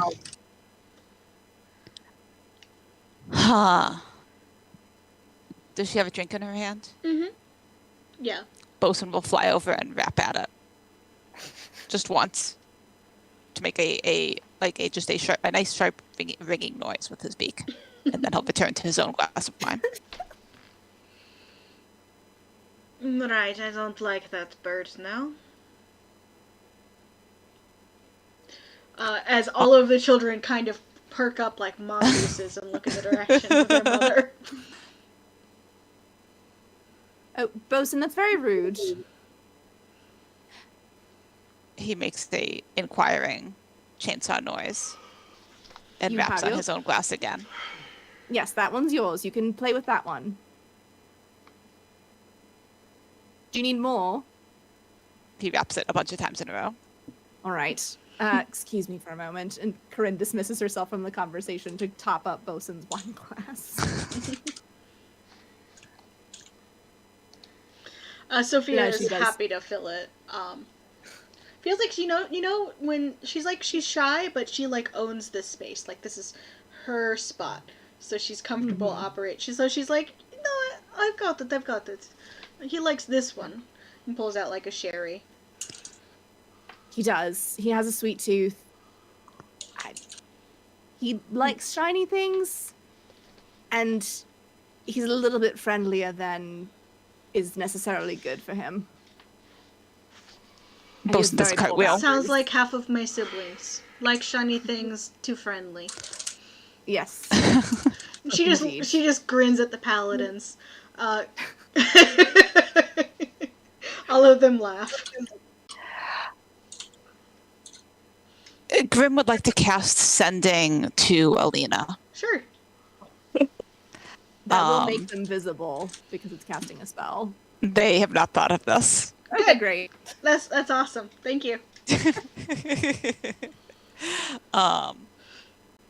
my word counter.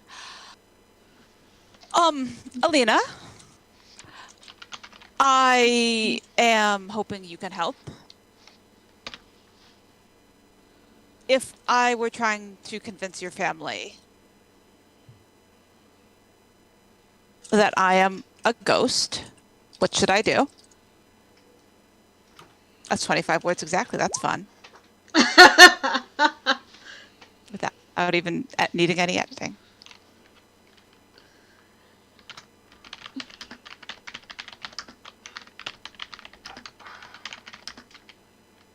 Give me just a moment.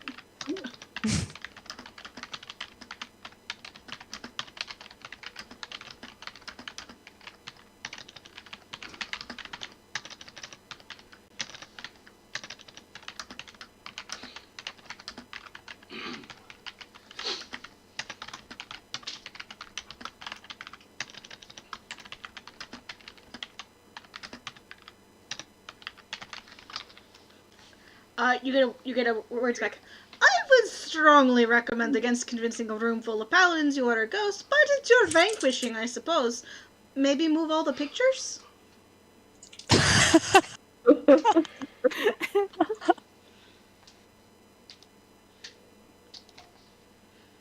As Grim reappears.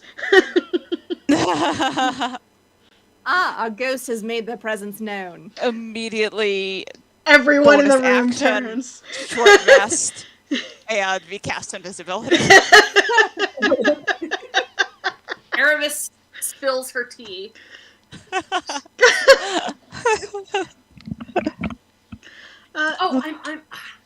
Nathaniel. I'm so sorry. Nathaniel prestidigitates the tea away. Thank you. We've got it. It's fine. Spills happen a lot here. It was the first spell I learned. Oh. He kind of brushes his suppose robes. It can hardly be avoided with so many people. Yeah. Also, have you met the paladins? I mean, I have met the paladins.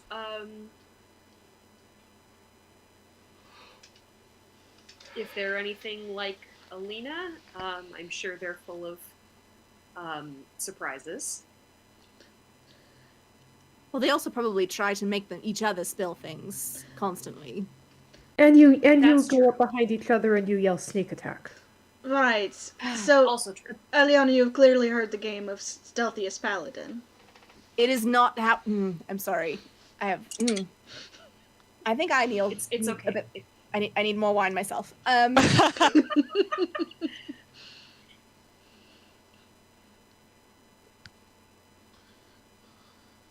Nathaniel just watches you all. Just roll with it, Corinne. It's not how it works. I know it's not how it works, but They don't generally yell the sneak attack. Only the little one does, and he kind of points to the ceilings and the railings. And they're paladins, so they're not sneaking anyway, so some variation of the rules is required. the look of death that Corinne is giving Eliana right now. Like the just look of sheer betrayal. And then heads to the bar to refill her glass. Via awakened mind to Corinne. Would you like to be a ghost as well? Glances in the direction of where she last saw Grim and like small head shake with like a look of come on now. And then via awakened mind to Nathaniel. What's his name? The fourth, please.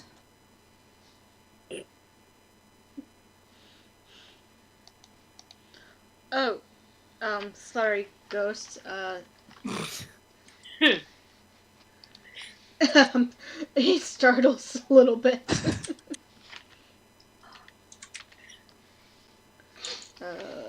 Let me grab.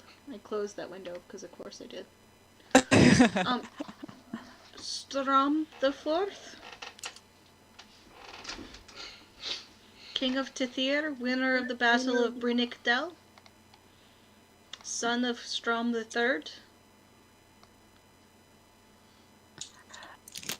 possessor of the Royal Mask Blades.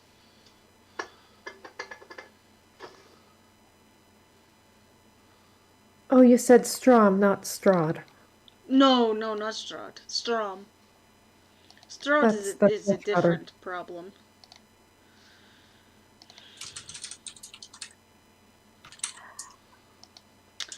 A redhead comes down the stairs. Oh no. Oh, yes. They head down the stairs and actually post up not too far from where Grim is. Oh, is this Adriel? This is Adriel, and they attempt to blend into the wall. And this is the one who was working in the archives of the court. Yes. / drawing naked pictures. Yep. Is that correct? Mm-hmm. That's and remind me how old this individual is before approximately.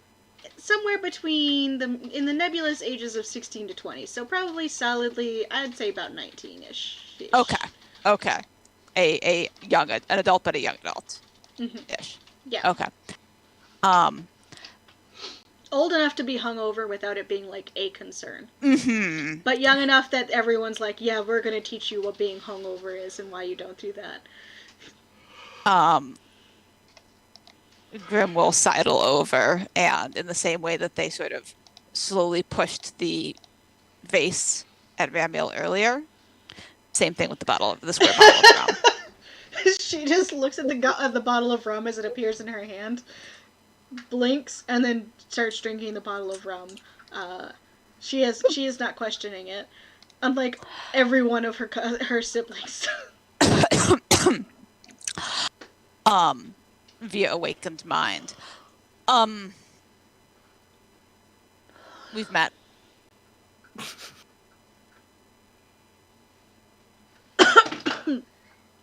Oh, all right. That's very helpful. Thank you. It's more than anyone else has gotten here tonight. She just blinks and goes, I don't know who is... I mean, I've met all of you.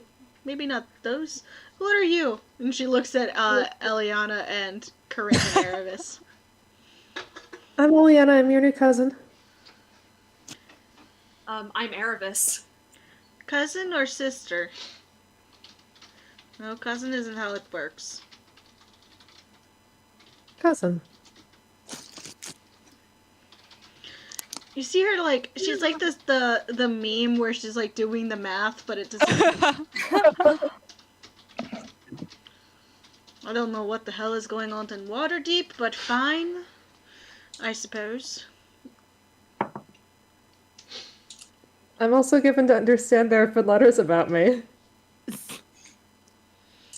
Laughing about it now. Detect thoughts. If she's dating my brother, that means, and they got married, then she'd be my sister. Maybe she's confused. Oh, Alina has gotten very bold. Wasn't she dating a gunslinger the last time I was in Waterdeep? What the hell happened with that? I'm not sure I want to know what the hell happened with that. You know what? I'm just going to avoid all of this and drink the rum that appeared in my hand. Okay, And thanks. Grim is now visible again. Grim is now visible. Right. Oh, you. Gave Nervous me... doesn't have any more tea to spill.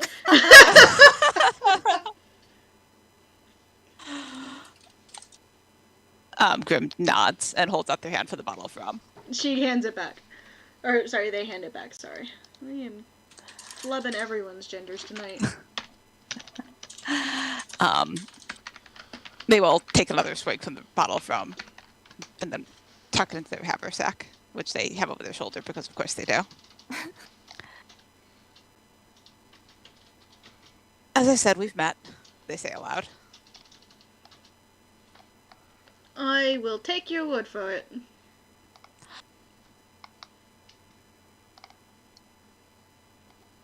They sort of pause.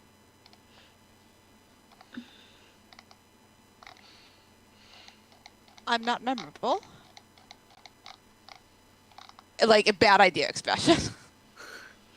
She just arches an eyebrow at you like she's not quite sure what to do with that.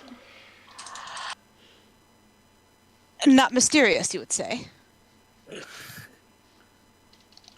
You're mysteriously asking me a bunch of questions.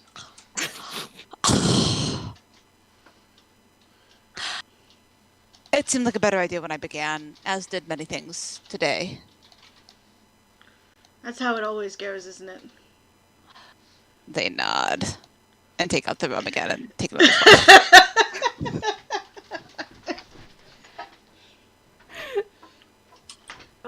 At this point, Erebus will turn to Sophia and say, "You know what? I think I will have something alcoholic. Do you have?"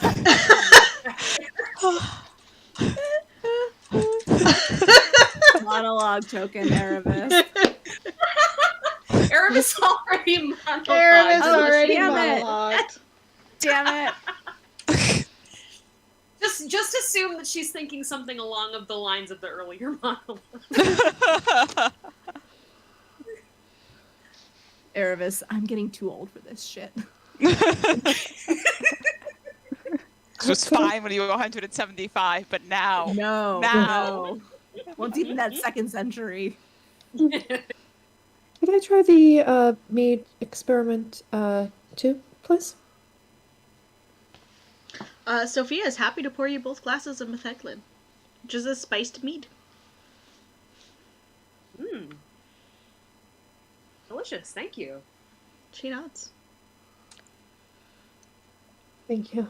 Erebus will lift her glass to Eliana in a silent cheers. It's been a long day.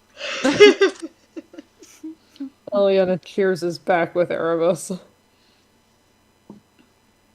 Yay, look at me. I managed to find pictures for the whole crowd. Yay! Hey. And Eliana, I think, will turn to Adriel.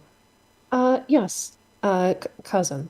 I was, we had been at a party. I had had quite a bit to drink and not very much to eat, and had made my desire to be part of this family known, and Alina took matters into her own hands.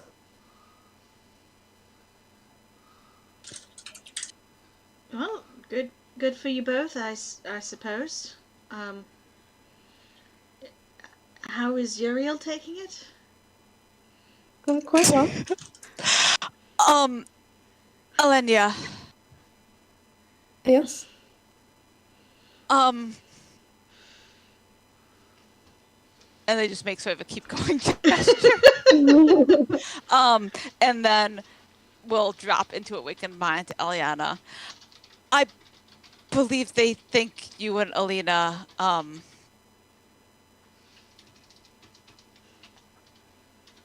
you may wish to, you recall how sometimes I assume that people know things that they do not in fact know, and they are thinking something different otherwise. Eliana processes this for a beat. I am not in a relationship with Elena. There you go. Adriel still looks confused. She's like, I'm either too drunk or not drunk enough for whatever that situation is. So, sure. Welcome, cousin. And she just gives you a thumbs up. Eliana gives a thumbs up back. And I think looks over in Grimm's direction a little questioningly.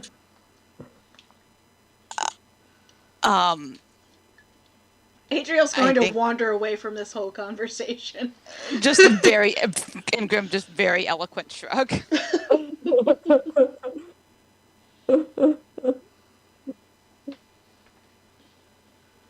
She looks away from them again.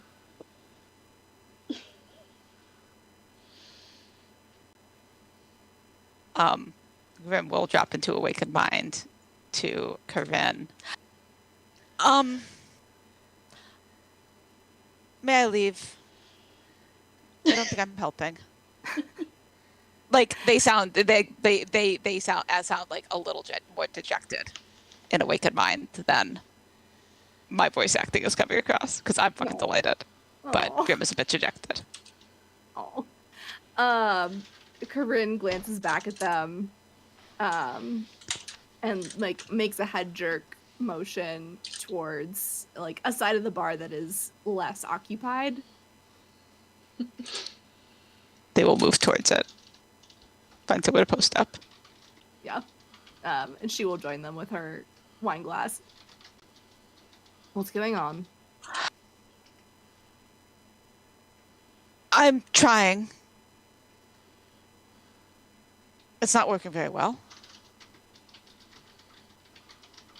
Well, you don't have to try.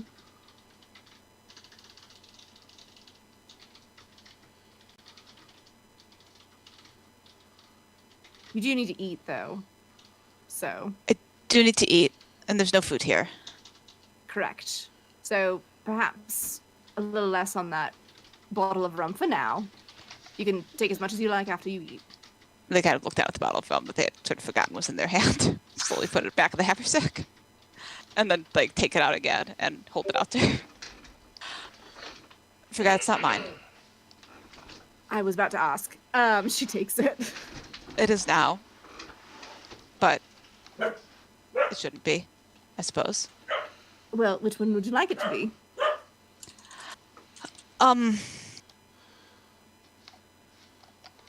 They like think about it for a second and then hold out their hands for the rum. Okay. She hands it. They put it in the haversack. Okay.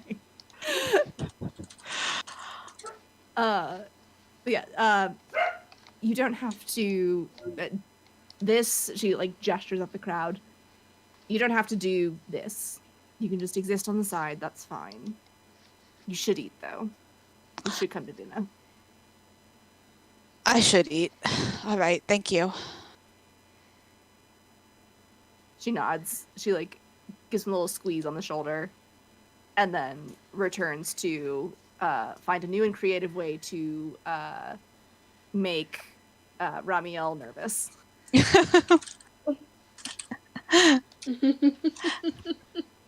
Grim will find a wall to lean against and just do that with a glass of water. Sure. Ramiel is easy to shake as he, it seems like every time he kind of looks in your direction, Kydra gives him shit about it. And yet somehow, actually at more or less this point, Odessa will come fully out of the kitchen and clap her hands. Right, it is time for dinner. Please, everyone, come get seated. Everyone proceeds into the kitchen. We'll proceed into the kitchen and try to discern what is the done thing to do when it comes to seating arrangements. Sure. Real quick, can I request a quick break as we are coming to dinner? Yeah, sure. Yep. Yeah. Let's do a... Back soon. Yeah.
All right, I think we have everyone back.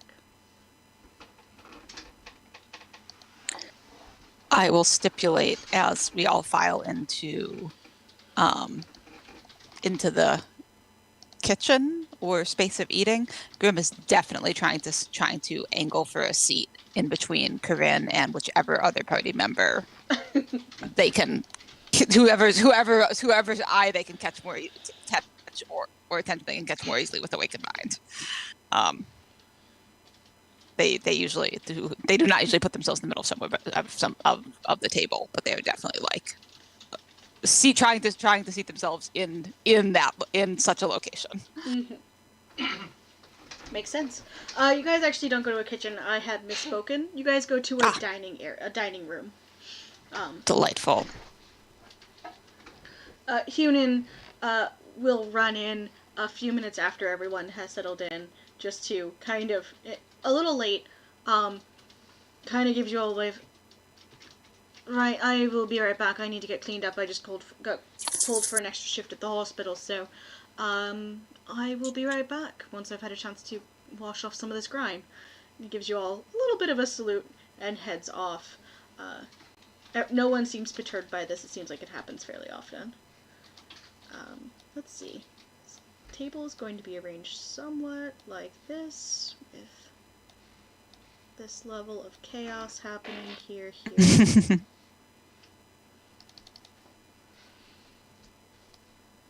Token Tetris. Sibling Tetris.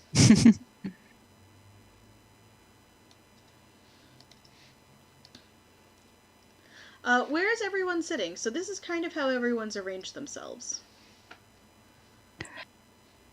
Is it and the sort of the shape of the table is like Long, is it like a long okay. rectangle. And there's room on both sides. It looks like this thing could probably fit the entire family in one seating. Mm-hmm. By entire, so they're sort of clustered into the middle of it. Yeah, they're not clustered. They're actually kind of spreading out comfortably. Like this could fit not only their family and all of the siblings, but also Cure, Alina, and Ilya, as well as the student of Ilya that she brought this time. I think Corinne puts herself next to Sasha, because that way she is across from Michael. Because there are other questions that have to deal with like actual business stuff, but also close enough to Ramiel to continue to make him nervous. I'm so sorry, Ramiel. Grim will. It's like Corinne in between Adriel and Sasha, or no, she is on the other side. Sasha, okay, yeah. Cool. Grim will land on her far side.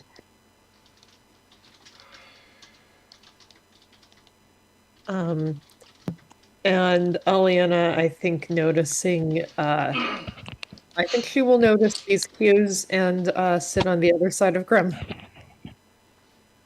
Who would drop into awakened mind. You don't want to sit with them? All of them? And talk about family things? You don't have to. I don't mind if you. I'm very grateful, but you don't have to if you would rather sit with like a small head jerk in the middle, in the direction of the vast majority of the table. And she'll whisper, "You're important to me too." Oh, it's little nod.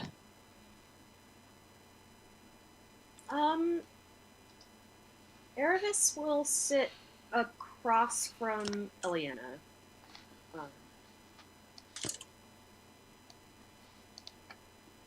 Okay. Bianca is also there, and Erebus is setting aside some bits of whatever, of course, they're starting with for Bianca to sample.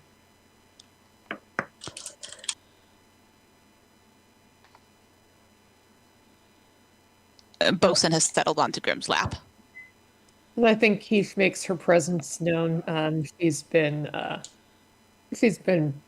prowling around being a cat. Mm-hmm.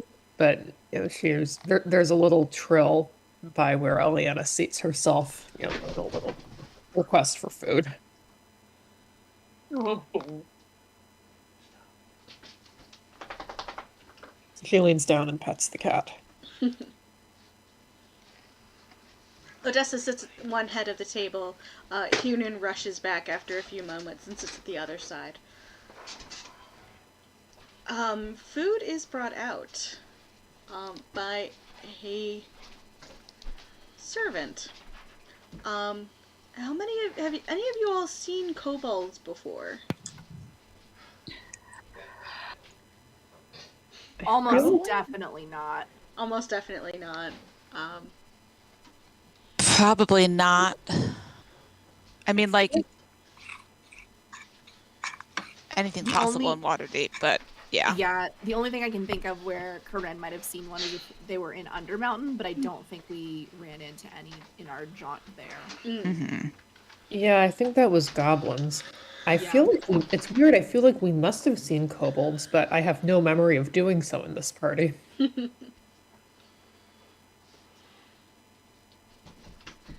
Okay. You all see a small... it's the small creature, probably the size of a gnome or a halfling.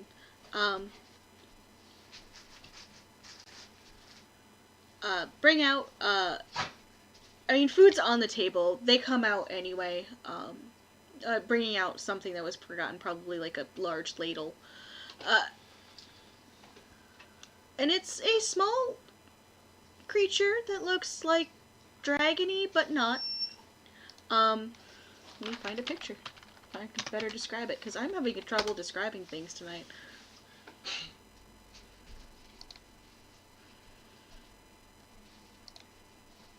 I mean, that sounds correct. Here. When in doubt, throw a picture into chat.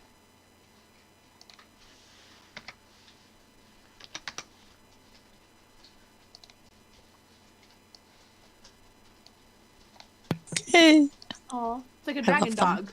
Yay. Cute.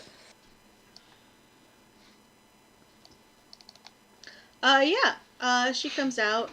She kind of waves to Odessa. Odessa waves back. She puts like the ladle on the table and then skitters back to the kitchen. There's a lot of excited banging noises. As Odessa kind of smiles at everyone. Right. Eat up and then we can discuss business. Sorry, I used the wrong accent. Alright, everyone dig in and then we can discuss business. What does the food look like? So there's it's a very meat and potatoes type. There's some roasted potatoes with cheese and seasoning. There's a big bowl of, rolls. There's a what appears to be like a fish stew, as well as a roasted bird of some sort, which is probably like maybe a turkey. It's too big to be a chicken. As well as some stuffing and things like that. I wouldn't say full Thanksgiving dinner, but like practice Thanksgiving dinner.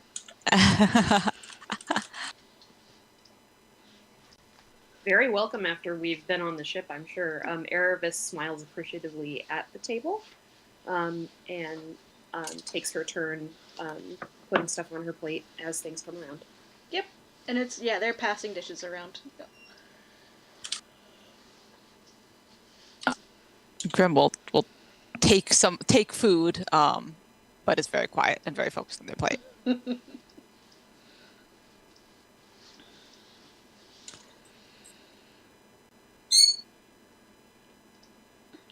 And everyone starts digging in. You notice, oddly, there's no prayer before the meal. Like, for a family that has more clerics than you can count on one hand, more priests than you can count on one hand, at least, there is no prayer before the meal, as everyone kind of digs in, chatting quietly amongst themselves.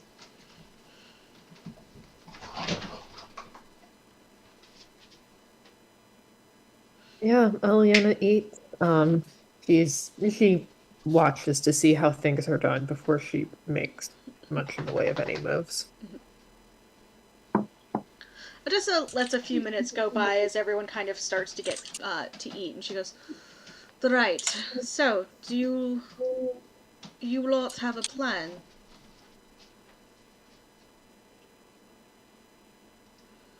Is she addressing us or is she She addressing is her addressing children? you. She is 100%. She's almost directly looking at you. Actually, look, she's looking at Corinne. She knows who she's. Yeah, she's not looking at Grim. She's not making direct eye contact. Well, I think our plan of attack is to inspect. We have the day tomorrow. The ship is not supposed to arrive until the following day, I believe. So we have a day or two. I think tomorrow we are planning to head up to the Fields of the Dead. Perhaps it sounds like that's a promising lead for a potential location of a gate. And if our suspicions are correct, and that is what they are trying to do, it would be best to scout that area out ahead of time and understand what it is that we're coming up against. She nods. She looks to the paladins at the table, then kind of narrows in at Sasha. Sasha, you are with the Temple of Bahamut. Is there any guidance or aid that you might be able to give our allies here? I am assuming that they probably don't want you to go with them, but information, spell scrolls, things of that nature.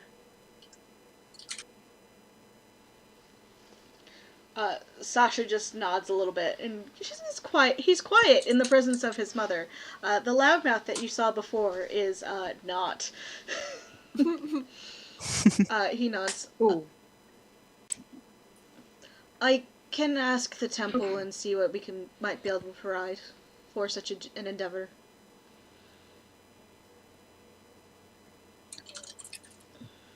We would appreciate that. Thank you.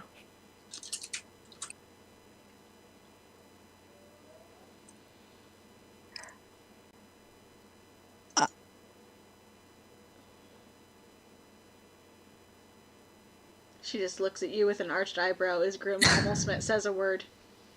Grim is sort of, well, Hannah was wondering how much time has passed since Grim last cast the spell. Well, I think it's officially been like 30 minutes. Okay. Oh, actually a little less, probably about 15, because you... Okay. Yeah, it was fairly late. So then at this point, Grim's just scanning the table. Is there anything in this room, like maybe a crystal ball, a silver mirror, or a especially fancy font worth, say, 1,000 gold pieces? Just hypothetically. Not just hanging around, no. Okay. Carry on. I don't have the spell slot now anyway, it's fine.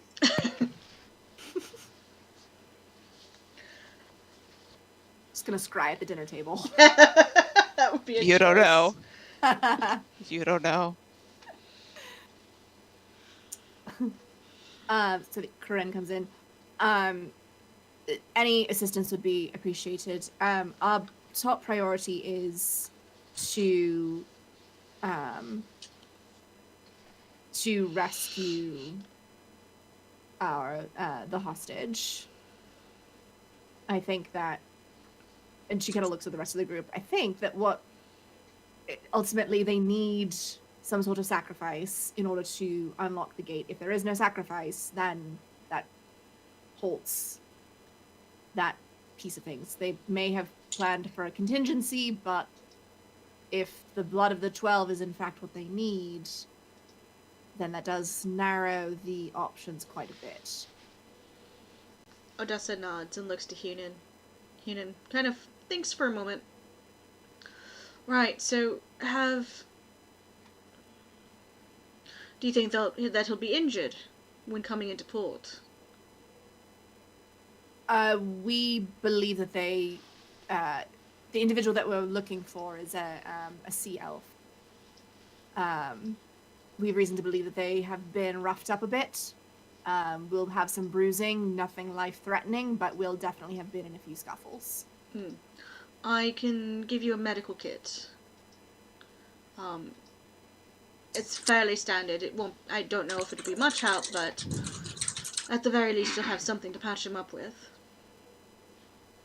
Corinne glances towards Eliana and kind of nods. I do have one of my own, and I can heal. Oh, good to know. He seems pretty proud of you. Like he's like, oh, good choice. He was not expecting you to be a healer.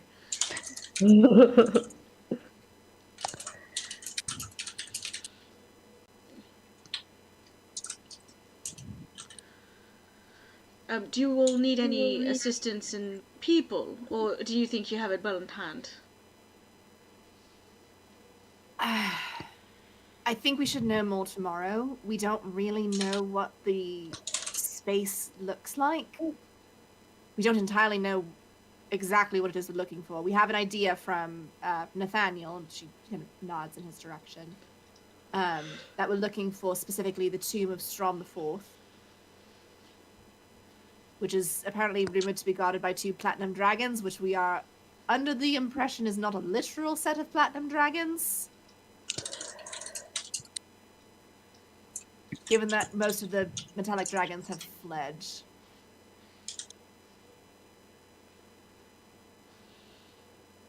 Hunan kind of blinks at that, and Odessa arches an eyebrow. Fled. Alright. Well, I don't know about fled, but they've vanished. No one knows where they are. They're all missing from Waterdeep, certainly, and they may very well be missing from other places, too.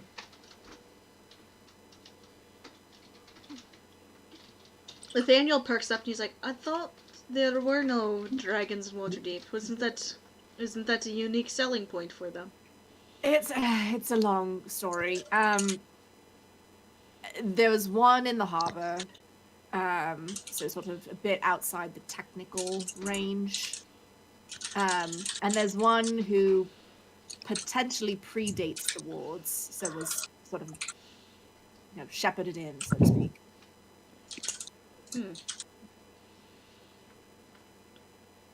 That's a lot of dragons for a place that doesn't allow dragons. He smiles at Not that. hostile, so that's good. Good.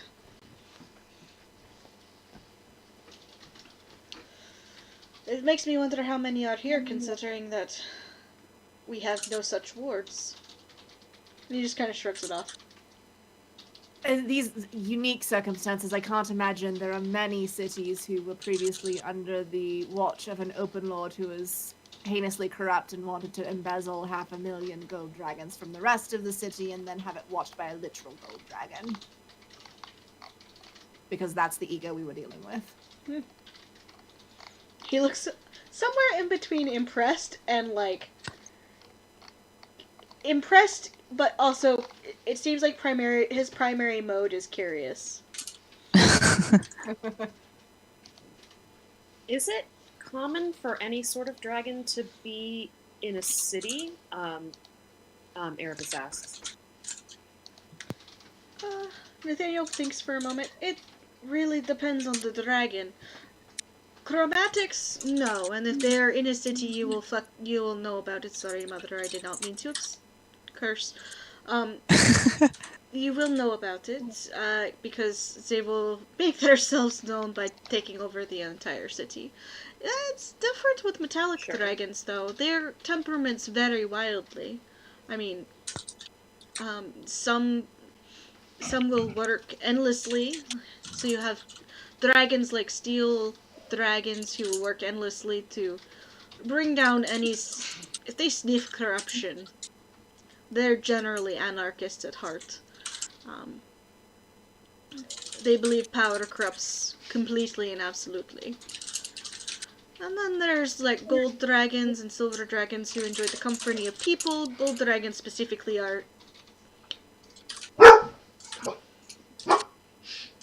tend to rule towns.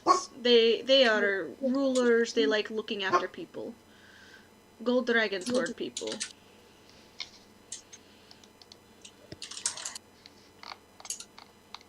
Okay, it makes sense.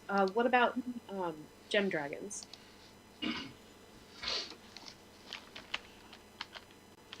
Um, gem dragons? Varies as much as there's a lot of variance for gem dragons. They tend to be smaller. Are you talking about that one? And he kind of motions to the pseudo dragon.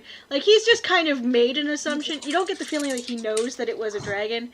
You get the feeling he has probably made an assumption from your questions. Sure. Erebus colors a little bit because she was trying to be subtle and in famous Erebus fashion not be. But she nods. Yes. Amethyst I mean, dragons more generally. tend to be wise and regal. They also tend to be fairly neutral. They like people, but are aloof and above their conflicts. Usually. Okay. Good to know.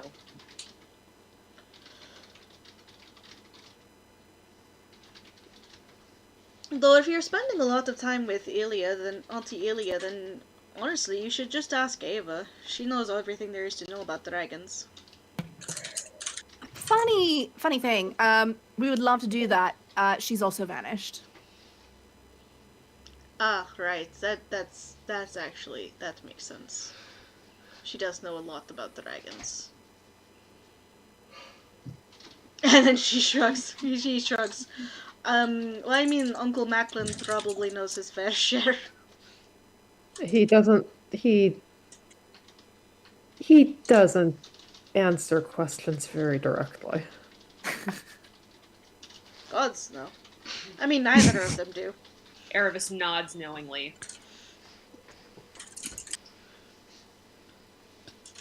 Well, if next time I see either one of them, I might try.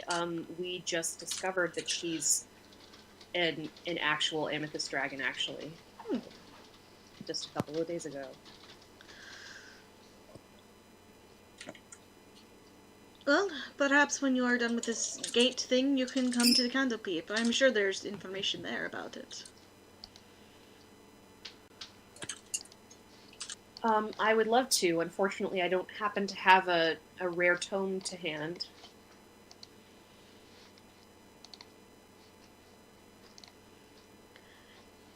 Erebus, roll me a d20.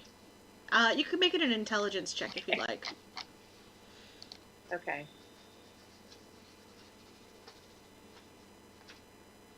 Character sheet.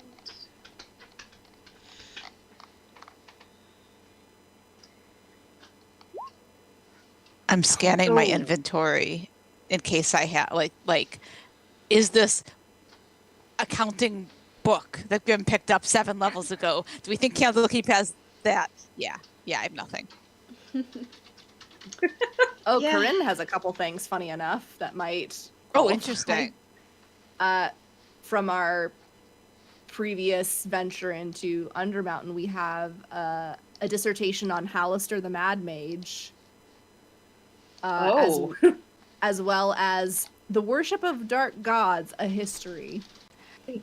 I guess technically Bones' dossier is a book that Candlekeep doesn't have, but I guess we'll find out what Erebus knows based on. There's also several books of Bones' upstairs in the... Oh yeah, the 2 books that Corinne that's outright was true. like, oh god, these boring things. And Eliana has That's a true. detective novel by Bones. Yes.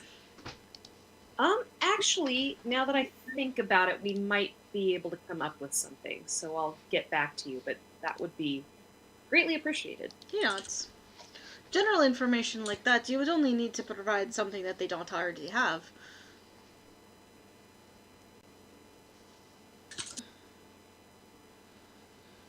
Okay, that's helpful. Grim says something, but it's so quiet that no one can hear them. Is it though? I mean, He's only sitting 2 people away from Hunan. Let me. So they are not stealth. They are not like actively trying to. But let me roll a stealth check as a proxy for how badly is Grim. And I don't know, like failing to communicate. Oh, there's my d20. It went off the desk and went away. I feel like stealth isn't what I should be rolling here. I don't know. Slight amount. Roll me a charisma thing. Can I roll deception? Yes, deception will work. Yes. 17. Okay. You can send me in a whisper what he says, because Hunan would pick that up. Okay. I mean, I'll just say it out loud. It is the content is like, is there anything in Candlekeep about interfering with the scry? Is the like it would be worded in a Grimmier way, which is not coming to mind right this second, but sort of that's the content.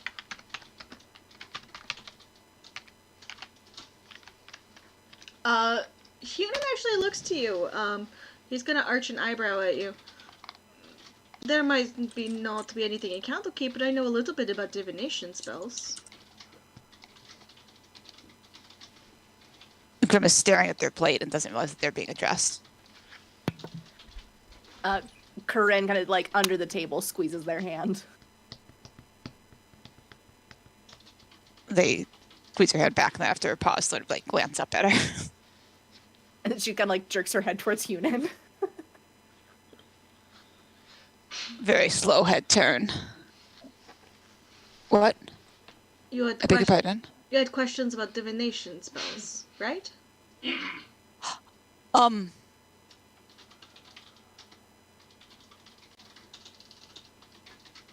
Maybe. If you'd like, you can come to my office later. We could talk about it. Is that what scrying is? He nods. Sort of slow nod. We can talk about it later if you're more comfortable. Another nod. He nods. They'll drop into awakened mind and say, later, thank you. He gives you a nod.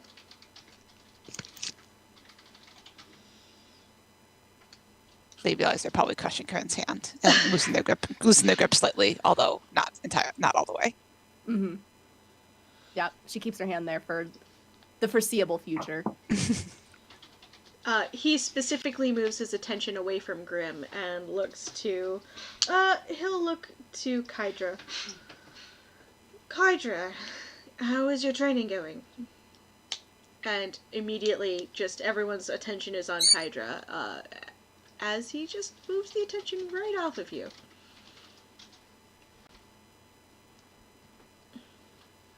Eventually, Grim starts breathing again, and, like, slowly lets go of Corinne's hand. Kydra is more than happy to talk about her training. She has decided to train with a mace, as well as a mace and shield. Odessa's like, why? We taught you longsword. Why are you using a mace and a shield? And she's just like, because, Mother, you know what? I just would like to differentiate myself a little bit, so I will be using a mace and a shield. Odessa looks so frustrated.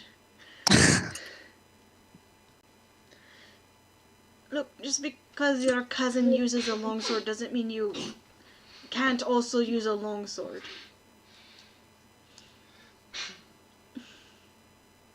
And there's some mother-daughter awkwardness as they talk about whether or not it was a waste for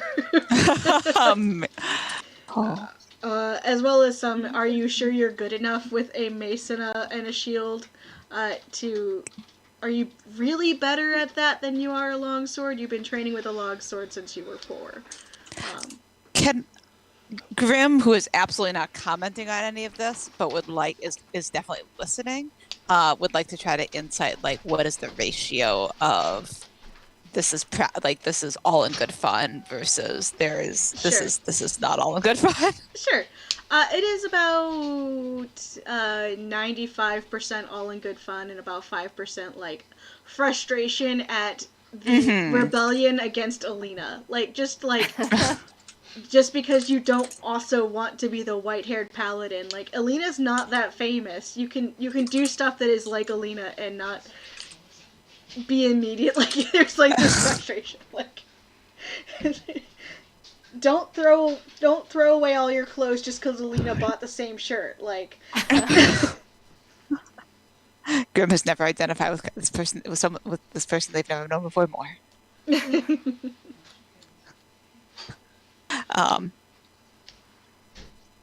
Yeah, we'll let it ride for now.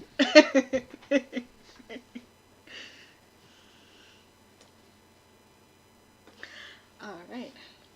Dinner slowly wraps up.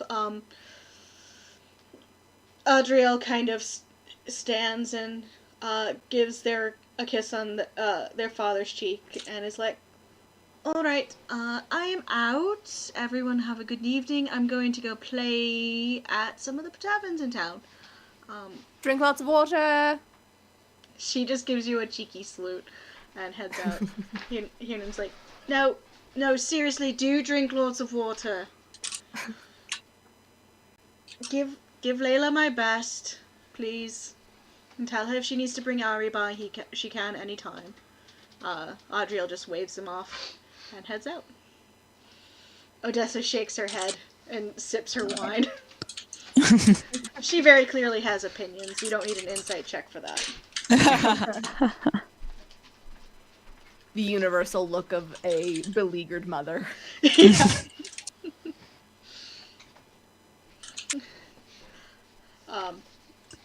So they are the first ones out.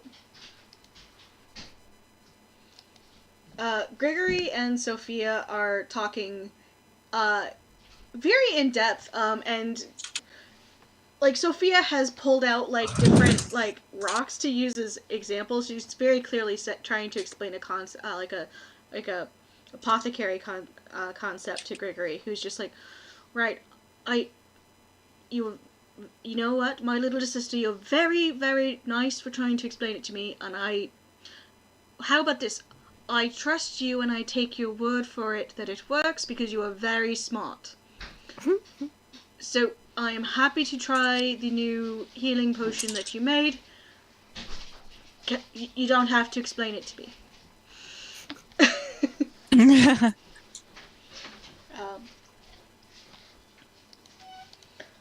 Nathaniel's like looking over Sophia's shoulder like, no, you have to move that rock slightly to the left. Shouldn't you have used the purple one for the? And he's just shit. He's just shit talking. He's just shit stirring. Important question: are any of these rocks shiny? Oh no. No, they're kind of dull. They're just like things. Okay. Like it's a lot of like things that she happened to have in her pocket that she is trying to explain some sort of like chemical equation with. Then Bosun's preternatural shiny rock sense does not kick in, and he remains curled up, snoring on Grim's lap. Ramiel is actually going to turn to you, Erebus. Okay. So, have you been traveling with your friends long? About 3 weeks now. We met at the tail end of Tar. You seem like a very well cemented group for only 3 weeks, but I suppose adventure does that. Yes, adventure can do that. The party that slays a dragon together stays together, I suppose. He grins at that.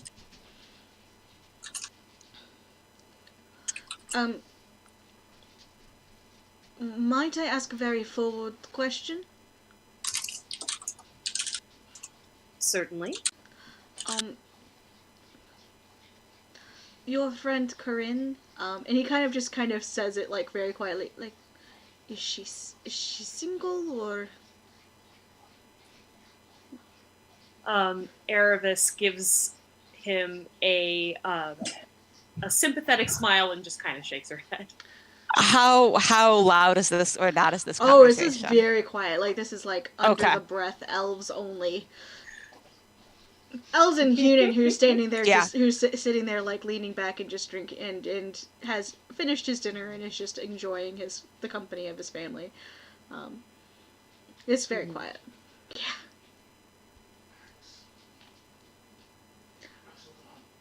And he just kind of nods. Right.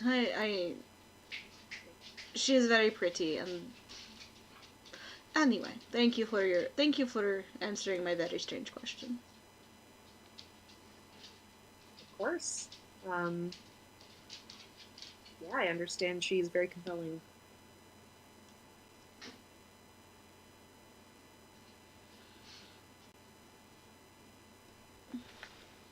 He's gonna roll an insight check, but he's in the adventuring business at all? Fucking paladin, so it probably doesn't matter. Nat 20 insight check. Somehow.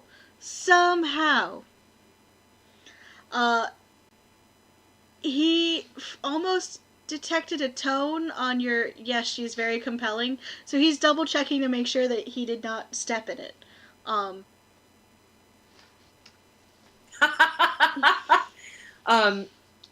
She also laughs at that, like, no, all of them are much too young for me. Yeah. He nods. The elf knows.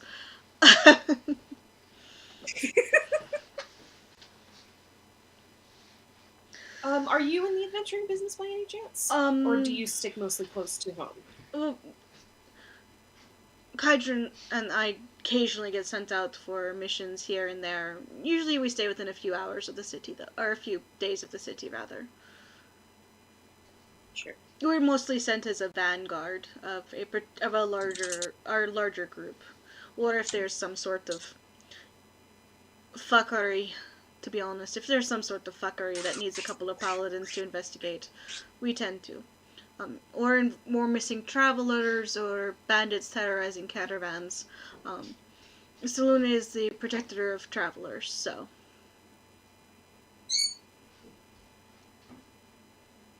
Sure, makes sense. No, that sounds. I imagine that's very helpful for people in the area when things come up. We do our best. That's why we know about the Fields of the Dead. A lot of there's occasional ghosts spotted there. Not like your ghost, and he kind of just looks at fucking Grim like, yeah, that ghost. Erebus laughs, and she's still like a little bit just like Grim shenanigans. Why? But kind of rolls it off. What kind of ghosts? There's occasionally very threatening mists that come up from the grounds themselves. From those mists, ghosts of a violent nature can rise. It can be terrifying if you are not prepared for it.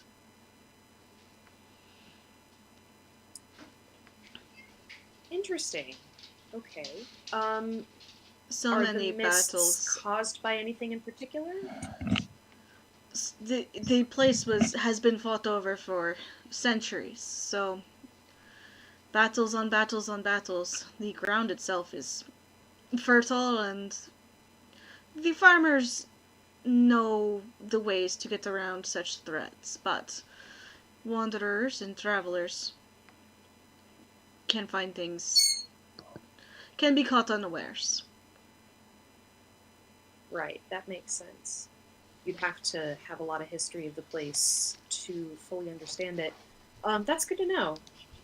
So, if it's been fought over for centuries, I imagine there's quite a bit of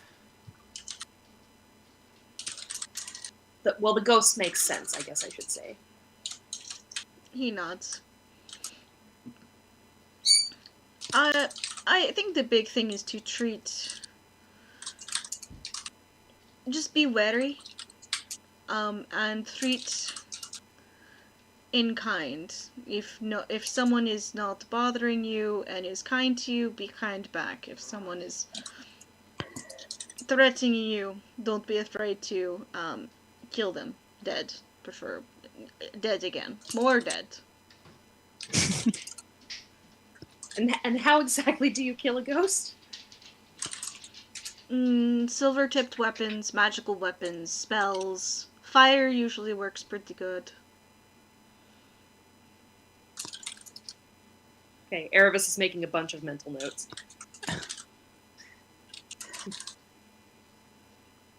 No, that makes sense. Okay, so just because they appear doesn't mean they're necessarily a threat, but if they do come after you, just be prepared to let them have it. Good. Yes. Okay, that's good to know.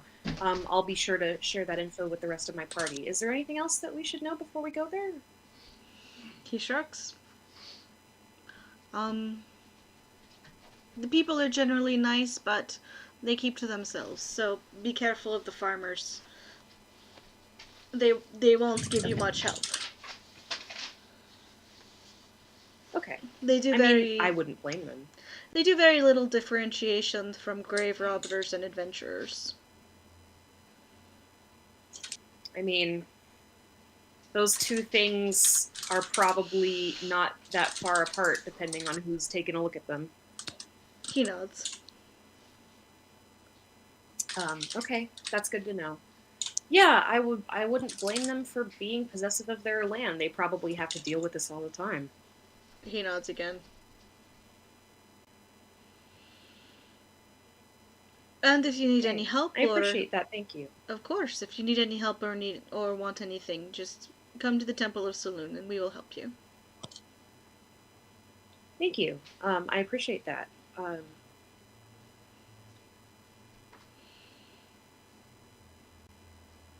Yeah.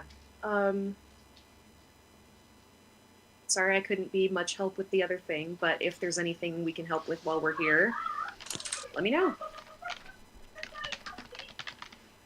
He gives you a little bit of a shy smile and nods to you. Of course.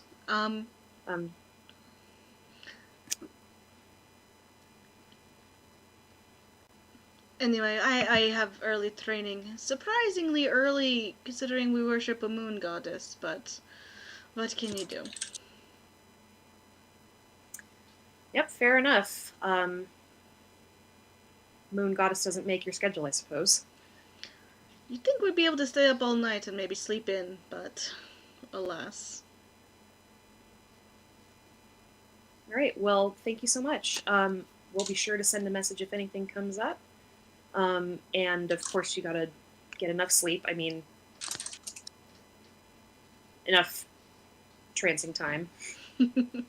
He nods. And my roommate snores, and he looks at Kydra.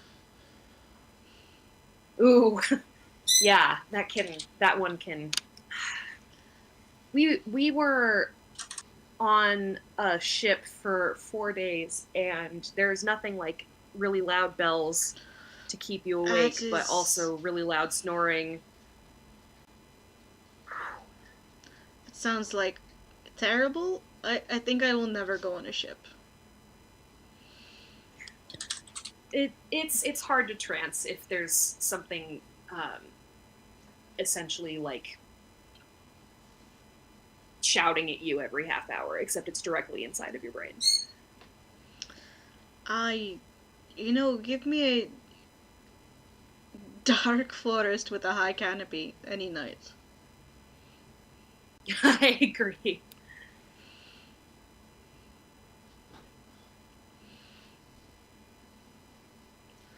And he'll kind of stand.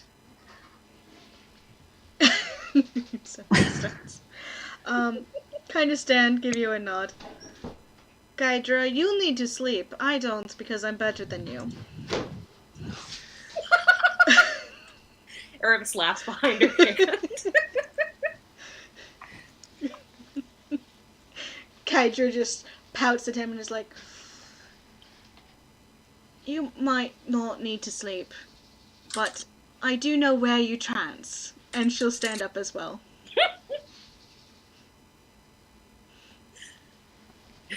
Good night and thank you again, Erebus says to both of them.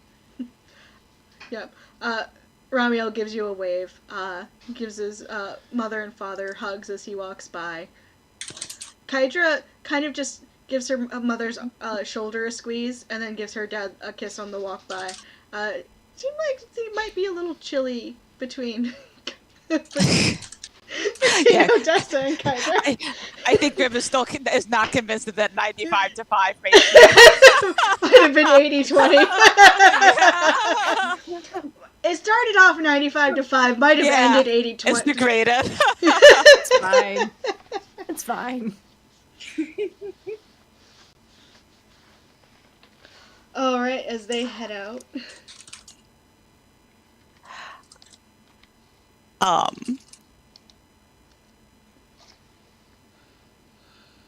Is Hunan loitering, or is Hunan heading off? Hunan will stand and go, "Right, I hope everyone has a good evening. I need to go update my journals, and I will be heading to the bed myself." He gives you all a nod, and we'll head to his office. Were we at dinner for an hour or more? Yeah, you guys were. It was like Okay. an hour and a half. It was a solid restaurant dinner, like restaurant. A short rest. Yeah, like a short. Rest. Okay, delightful. Sure. I think I'm just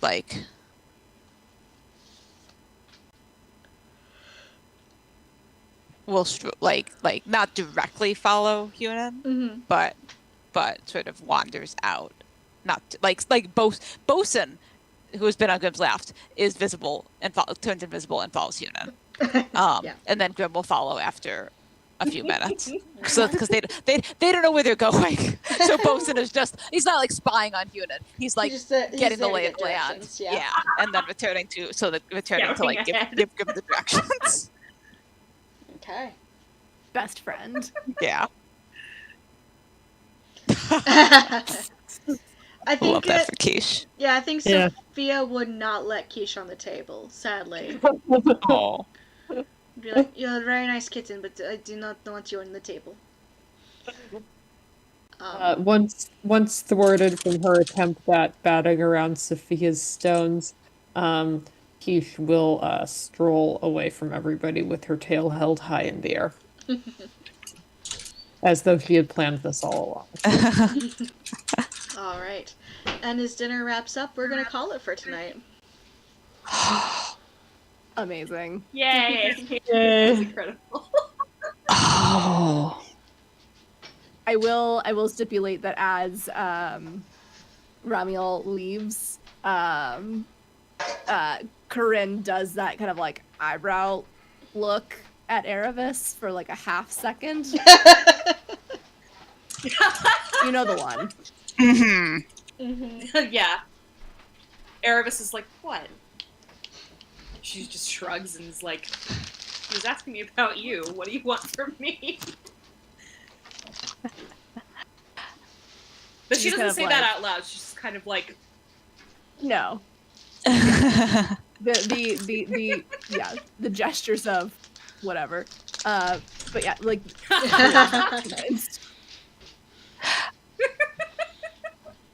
Eliana's between the two of them, she's pretty sure she missed something, but she doesn't know what it was. I have to ask, any chance of squeaking in the office conversation to get us to a side chattable space, or if not, totally fine.